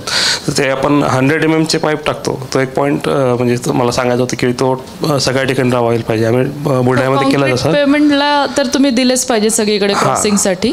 आणि जेव्हा एकदम हॅबिटेशनमध्ये आपण काम करतो 5.5 मीटर आपण तिथे विथ अचीव करतो, तेव्हा ते नळ काही हे म्हणजे पॉईंट असतात एअर वॉल वगैरे ते सेंटरला नसले पाहिजे, ते कुठेतरी साईडला असले पाहिजे. कारण ते रिपेअरिंग वगैरे जर जेव्हा करतात ना तेव्हा ते पूर्ण ब्रेक करतात, आपलं म्हणजे पॅनलच ब्रेक करून टाकतात. कसले वॉल्स काय बोलले? पाईपलाईनचे जे वॉल हां ते कुठेतरी साईडला असले पाहिजे, म्हणजे ते सेंटरला आले तर ते रोडच हे करून टाकतात, ब्रेक करून टाकतात. ठीक आहे, ते आपण शिफ्ट करून घेऊ शकतो कोऑर्डिनेशन करून. Thank you. Hello madam, ultra TWT काय आहे मॅडम? त्याच्यात थिकनेस अजून 100 mm पेक्षा पण कमी थिकनेस येते. तरी 50? पार्किंग स्लॉट्सला वगैरे जनरली प्रोव्हाइड करतो. 50 वगैरे मॅडम? ते डिझाईन प्रमाणे जे येईल ते येईल, पण 100 mm आणि त्याच्यापेक्षा खाली थिकनेस असतो. आणि मॅडम सेल्फ फिल कॉन्क्रीट काल आम्ही शिकलो तर या दोन्हीपैकी TWT आणि सेल्फ फिलमध्ये कॉस्ट इफेक्टिव्ह कोणता असेल मॅडम?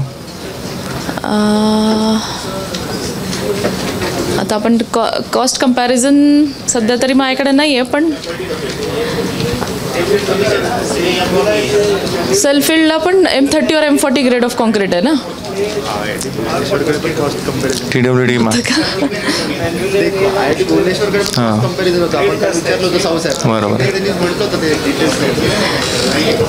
कॉस्टिंग ऑलमोस्ट सिमिलर असायला पाहिजे, कारण फक्त त्या सेल्स तेवढ्या ॲडिशनल आहेत, बाकी काही नाही आहे दुसरं.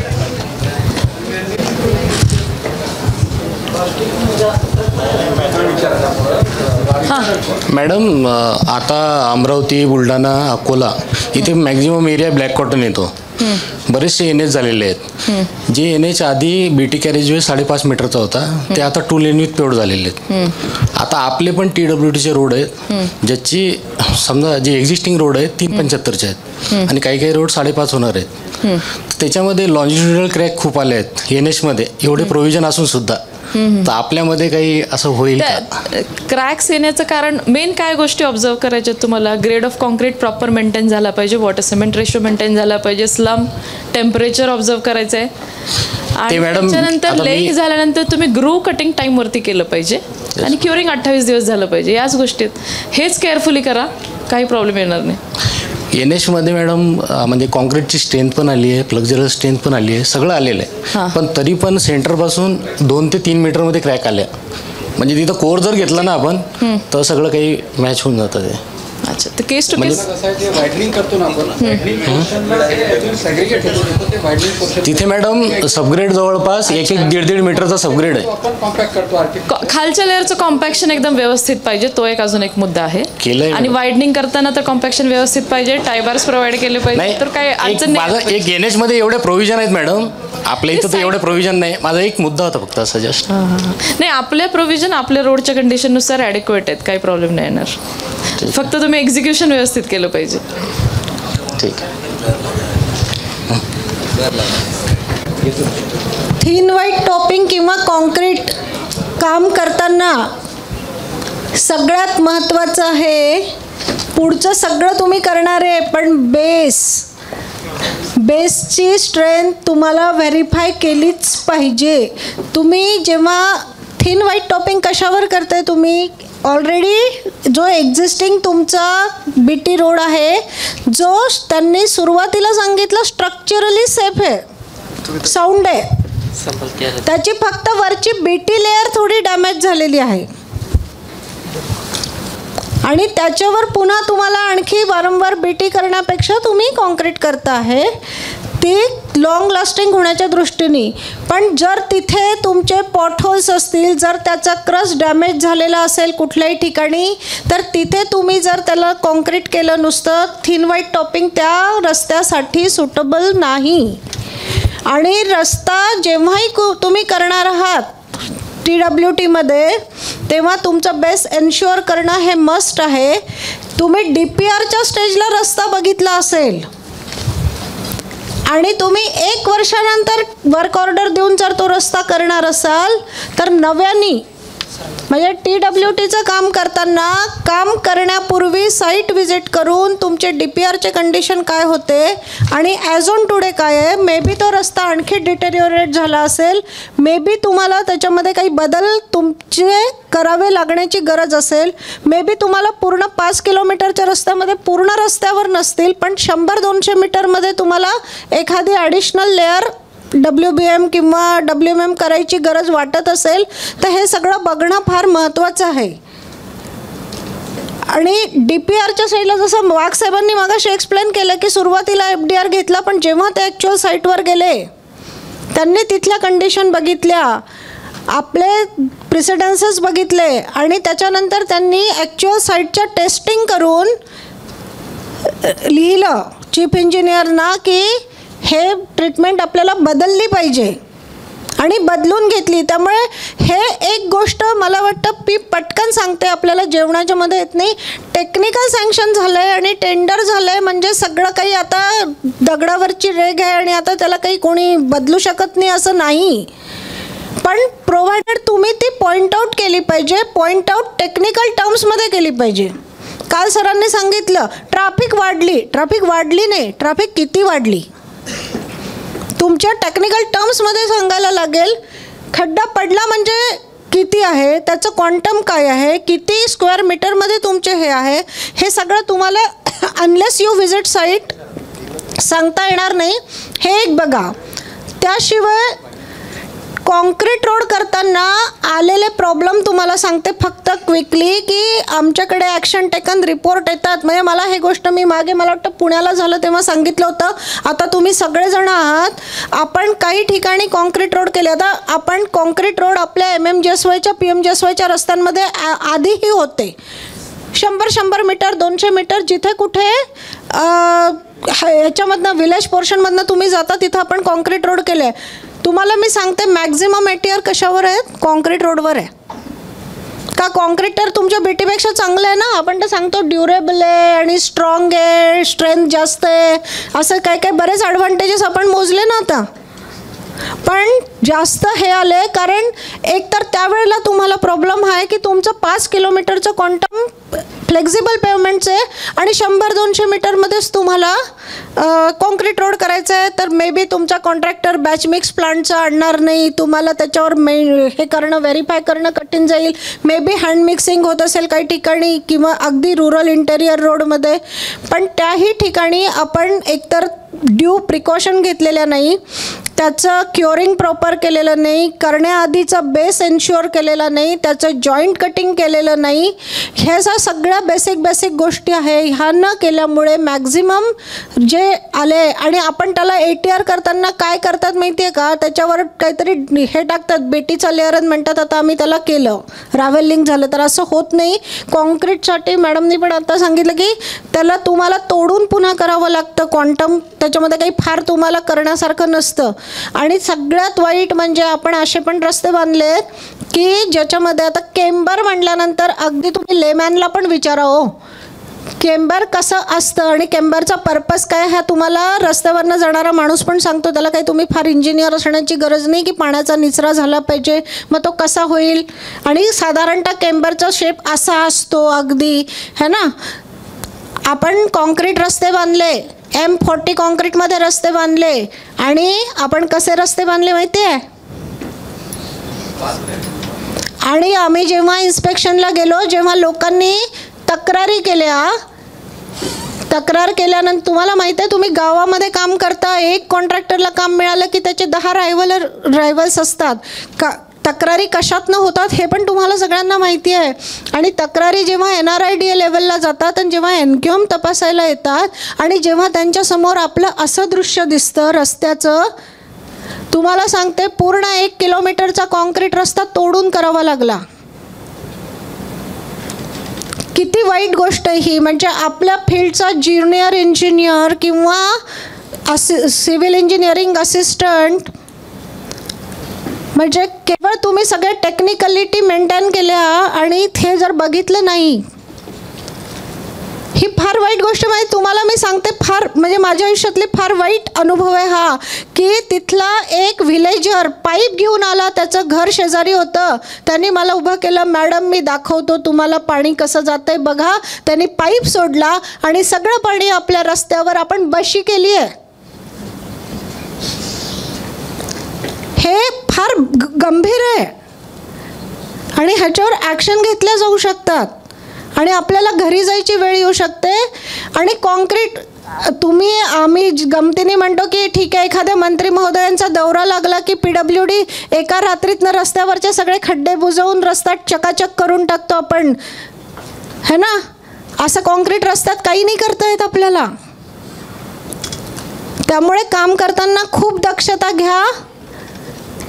लेवल्स चेक करा, केम्बर चेक करा. त्याचं काहीही होऊ शकत नाही. तो बिघडला म्हणजे बिघडला आणि त्याच्यात काहीच नाही करता येत. हे पहिल्यांदा सगळ्यांनी माझं म्हणणं हे इम्बाईब करा.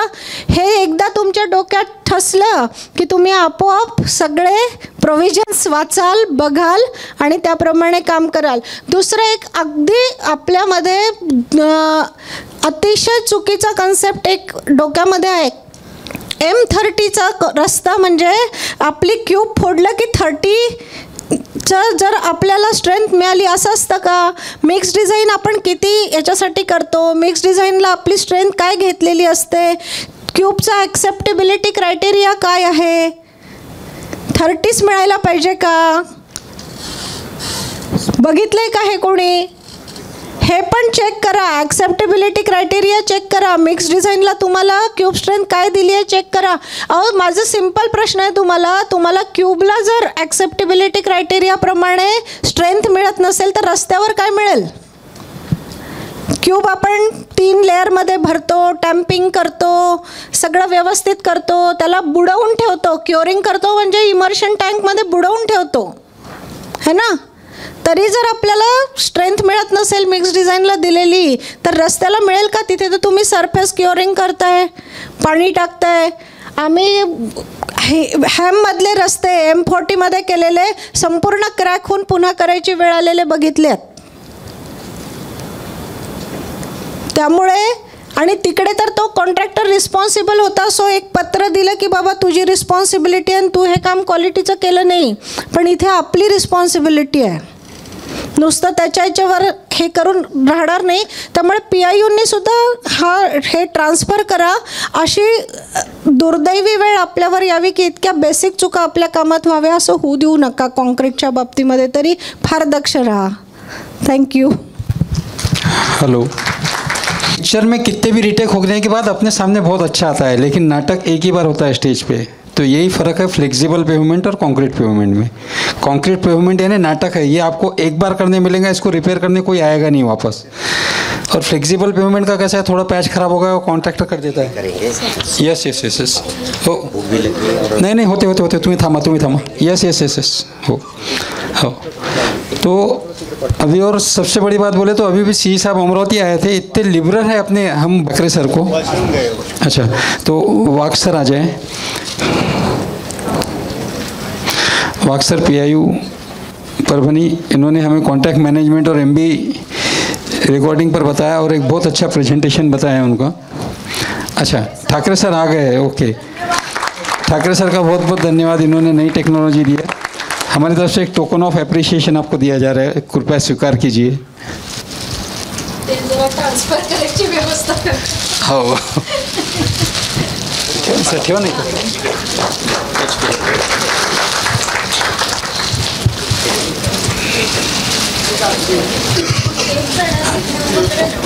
हो. सर ने हमें बहुत अच्छा मार्गदर्शन किया AI का उपयोग बताकर, उनके लिए एक बार जोरदार तालियां. वैसे ही वाक सर, उनका भी हम टोकन ऑफ अप्रिशिएशन देना चाहते हैं.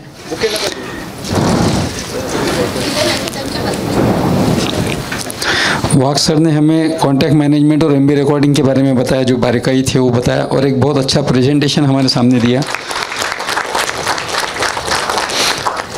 इसके बाद मैं हमारे पूना IC मैडम को भी यहाँ पर मंच पर बुलाना चाहूँगा.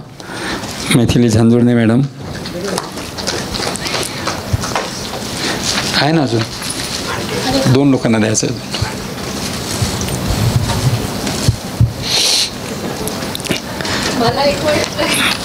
मैडम ने भी हमें 3 वाइट टॉपिंग पर बहुत अच्छा मार्गदर्शन किया.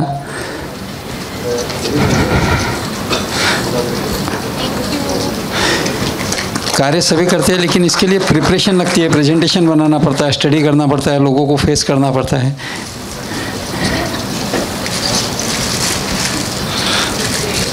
इसके बाद मैं नगरारे साहब को बुलाना चाहूँगा मंच पर.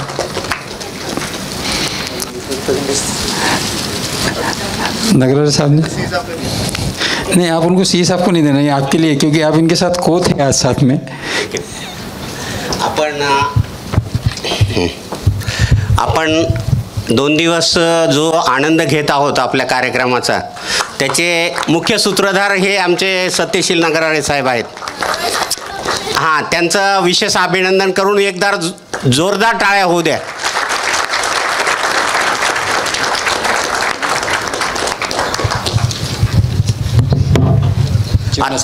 आता जेवणाचा ब्रेक घेतोय आपण आणि पुढचे सेशन्स आपण लवकर संपवून तुम्हाला लवकर सुट्टी द्यायचं करू.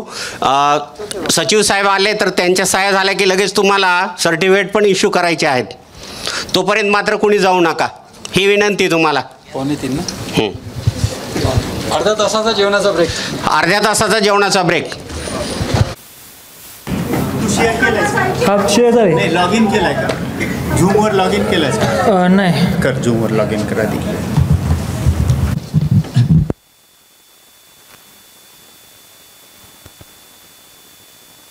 चालू कर. हॅलो बोल. ठीक. हां, गुड आफ्टरनून. तर आपला आजचा अजेंडा असा असणार आहे, पहिल्यांदा इंट्रोडक्शन आहे, त्यानंतर step by step construction process, त्यानंतर ॲडव्हान्टेजेस आणि लिमिटेशन FDR मेथडचे, त्यानंतर ज्या कोणत्या टेस्ट केल्या जातात ड्युरिंग कन्स्ट्रक्शन आणि आफ्टर कन्स्ट्रक्शन, त्याच्याचे रिलेटेड क्वालिटी कंट्रोल, आणि शेवटी काही फोटोज आहेत साईटचे जिथे FDR इम्प्लिमेंट केलेलं आहे. माझं इंट्रोडक्शन ऑलरेडी दिलेलं आहे मंत्री साहेबांनी, मी रिपीट करत नाही. फुल डेप्थ रिक्लेमिनेशन पेवमेंट रिहॅबिलिटेशनची टेक्निक आहे, त्याच्यामध्ये ऑलरेडी एक्झिस्टिंग जे BT आहे ते रियूज केलं जातं, किंवा ऑलरेडी जर बेस लेअर असतील वगैरे त्यातलं क्रस्ट रियूज केली जाते. हे वेगवेगळे IRC कोड आहेत जे FDRसाठी ॲप्लिकेबल आहेत. त्याच्यामध्ये IRC 37 आहे, IRC 72 आहे लो व्हॉल्यूम रोडचा, त्यानंतर IRC SP 89 पार्ट 2, आणि PMGSYचं एक FDR मॅन्युअल आहे, त्याच्यामध्ये डिटेलमध्ये मटेरियल असेल, इक्विपमेंट असतील त्याच्याविषयी गाईडलाईन दिलेले आहेत. 4 मटेरियल मेनली वापरले जातात. पहिलं सिमेंट आहे, टिपिकली 4 ते 5% वापरलं जातं, आणि ते जॉब मिक्समध्ये ते मेन्शन केलेलं असतं किती वापरायचं, त्यानुसार आपण साईटवर यूज करतो. त्यानंतर कमर्शियल केमिकल स्टॅबिलायझर आहेत, HRT XR99 असेल, टेराझाईम असेल किंवा बेससील असेल, हे प्रोप्रायटरी केमिकल आहेत, ते आपण सिमेंट आणि वॉटरसोबत वापरतो. त्यानंतर जर एक्झिस्टिंग क्रस्ट सफिशियंट नसेल, 200 रिक्वायर्ड आहे आपल्याला, जर साईटवर 200 अवेलेबल नसेल, किंवा सध्या 3चा रोड आहे किंवा 3.75चा आहे आणि 5चा करायचा आहे, 3चा 3.75 करायचा आहे, तर ॲडिशनल क्रस्ट लागते. तर त्याचं ग्रेडेशन दिलेलं आहे, या ग्रेडेशननुसार लागते, आणि जे एक्झिस्टिंग क्रस्ट आहे त्यांनी पण हे ग्रेडेशन मीट करणं एक्सपेक्टेड आहे. 53 mm पासिंग, 100% 53 mm मधून पासिंग पाहिजे. आणि त्यानंतर वॉटर कंटेंट जॉब मिक्समध्ये जे दिलेलं असेल OMC त्यानुसार आपण यूज करतो. जे वेगवेगळे इक्विपमेंट यूज केले जातात ते एकतर सिमेंट स्प्रेडर आहे, त्यानंतर रिक्लेमर आहे, शिप फूट रोलर आहे, वॉटर टँकर जो रिक्लेमरला अटॅच केला जातो ज्याच्यामध्ये केमिकल आणि वॉटर ऑलरेडी असतं, त्यानंतर ग्रेडर आणि स्मूथ व्हील रोलर. या सगळ्या इक्विपमेंटच्या कॅपॅसिटी, त्यांची विड्थ वगैरे मेन्शन केलेली आहे. ही स्टेप बाय स्टेप FDR कन्स्ट्रक्शनची प्रोसेस आहे. याच्यामध्ये सगळ्यात सुरुवातीला तर आपण सॅम्पल कलेक्शन करतो, म्हणजे एक्झिस्टिंग कंडिशन, एक्झिस्टिंग जो क्रस्ट आहे तो आपल्या ग्रेडेशन मीट करतो आहे का नाही ह्याच्यासाठी. तर ह्याच्यासाठी जी SOP दिली आहे त्याच्यानुसार दर 1 किलोमीटरला आपण एक सॅम्पल घेतो, अल्टरनेट साईडला घेतो, लेफ्ट एज, राईट एज आणि असं, आणि त्यानंतर हे सॅम्पल लॅबमध्ये पाठवलं जातं. लॅबमध्ये याच्यावर जॉब मिक्स फॉर्म्युला साठी लॅबमध्ये पाठवलं जातं. याच्यावर OMC, MDD, UCS असेल, वेट ड्राय ड्युरेबिलिटी टेस्ट आणि रेसिड्युअल स्ट्रेंथ त्याच्यावर केल्या जातात. वेगवेगळ्या सिमेंटच्या कॉम्बिनेशनसाठी त्या केल्या जातात, आणि त्यातून जे रिक्वायर्ड सिमेंट कंटेंट आहे ते काढलं जातं 3 पैकी. म्हणजे 3 वेगवेगळ्या सिमेंट कंटेंटला टेस्ट करून त्याच्यानंतर ऑप्टिमम सिमेंट कंटेंट काढलं जातं. तसंच लॅबमधनं आपल्याला जे आपलं ॲग्रिगेट दिलेलं आहे आपण ते ग्रेडेशन मीट करतं आहे का नाही, ॲडिशनल ॲग्रिगेट लागणार आहे का, आणि त्यानंतर अजून ग्रेड ऑफ सिमेंट कोणतं वापरायचं आहे, जो केमिकल वापरायचं त्याचं डोसेस किती असलं पाहिजे, त्याचं OMC, MDD हे जॉब मिक्समधनं आपल्याला भेटतं. त्यानंतर 100 मीटरचा पहिल्यांदा ट्रायल पॅच करतो आपण जवळपास, आणि त्याचं 7 दिवस क्युरिंग केल्यानंतर त्याच्या क्यूबची स्ट्रेंथ केली जाते. त्यानंतर कोर एक्स्ट्रॅक्ट करून त्या कोरवर वेट ड्राय ड्युरेबिलिटी टेस्ट आणि UCS टेस्ट केली जाते. जर ट्रायल बॅचचे रिझल्ट ज्यावेळेस व्हॅलिडेशन होतं त्यानंतर मग आपण ॲक्च्युअल कन्स्ट्रक्शन चालू करू शकतो. ॲक्च्युअल कन्स्ट्रक्शन चालू करण्याआधी साईट प्रिपरेशन करणं हे गरजेचं आहे. म्हणजे बऱ्याच वेळा 5 किलोमीटर रोड असेल तर 100 मीटरमध्ये 500 मीटर पूर्ण म्हणजे क्रस्ट नसतेच, त्या ठिकाणी क्रस्ट घेणं गरजेचं आहे. त्यानंतर जर वाईडनिंग करायचं असेल तर मग तिथं एक्सक्वेट करून ॲडिशनल क्रस्ट टाकणं रिक्वायर्ड आहे. कधी कधी 150 mm असते किंवा 100 mm असते एक्झिस्टिंग क्रस्ट, तर त्यानुसार आपण ॲडिशनल क्रस्टवरती टाकू शकतो. आणि त्यानंतर अशा प्रकारे साईट त्यानंतर ॲक्च्युअल कन्स्ट्रक्शन ज्यावेळेस चालू करतो ना त्यावेळेस आधी लेआउट मार्किंग, त्यानंतर मॉइश्चर कंटेंट म्हणजे नॅचरल मॉइश्चर कंटेंट किती ते काढणार आणि ग्रेडेशन पण एकदा त्या ठिकाणचं चेक करणार. मग OMC मायनस जे नॅचरल मॉइश्चर कंटेंट आहे त्यानुसार आपण केमिकल मिक्स करणार टँकरमध्ये. त्यानंतर आधी सिमेंट स्प्रेड करून घेणार. हे सिमेंट स्प्रेडर मशीन आहे. सिमेंट चेक करण्यासाठी 2 हे आहेत. एक तर आपण स्पॉट चेक करणार आणि एक ओव्हरऑल चेक आपण त्या डिजिटल मीटरवरून करू शकतो, जे इक्विपमेंटमध्ये जास्त की किती टन सिमेंट गेलं आहे त्या 100 मीटरच्या बॅचसाठी किंवा 200 मीटरच्या बॅचसाठी. आणि त्या सिमेंटचा जो डोसा असतो समजा 17 किलो किंवा 18 किलो पर स्क्वेअर मीटर, तो त्या कंटेनरने चेक करू शकतो. मग त्या कंटेनरमध्ये किती सिमेंट पडते तसं.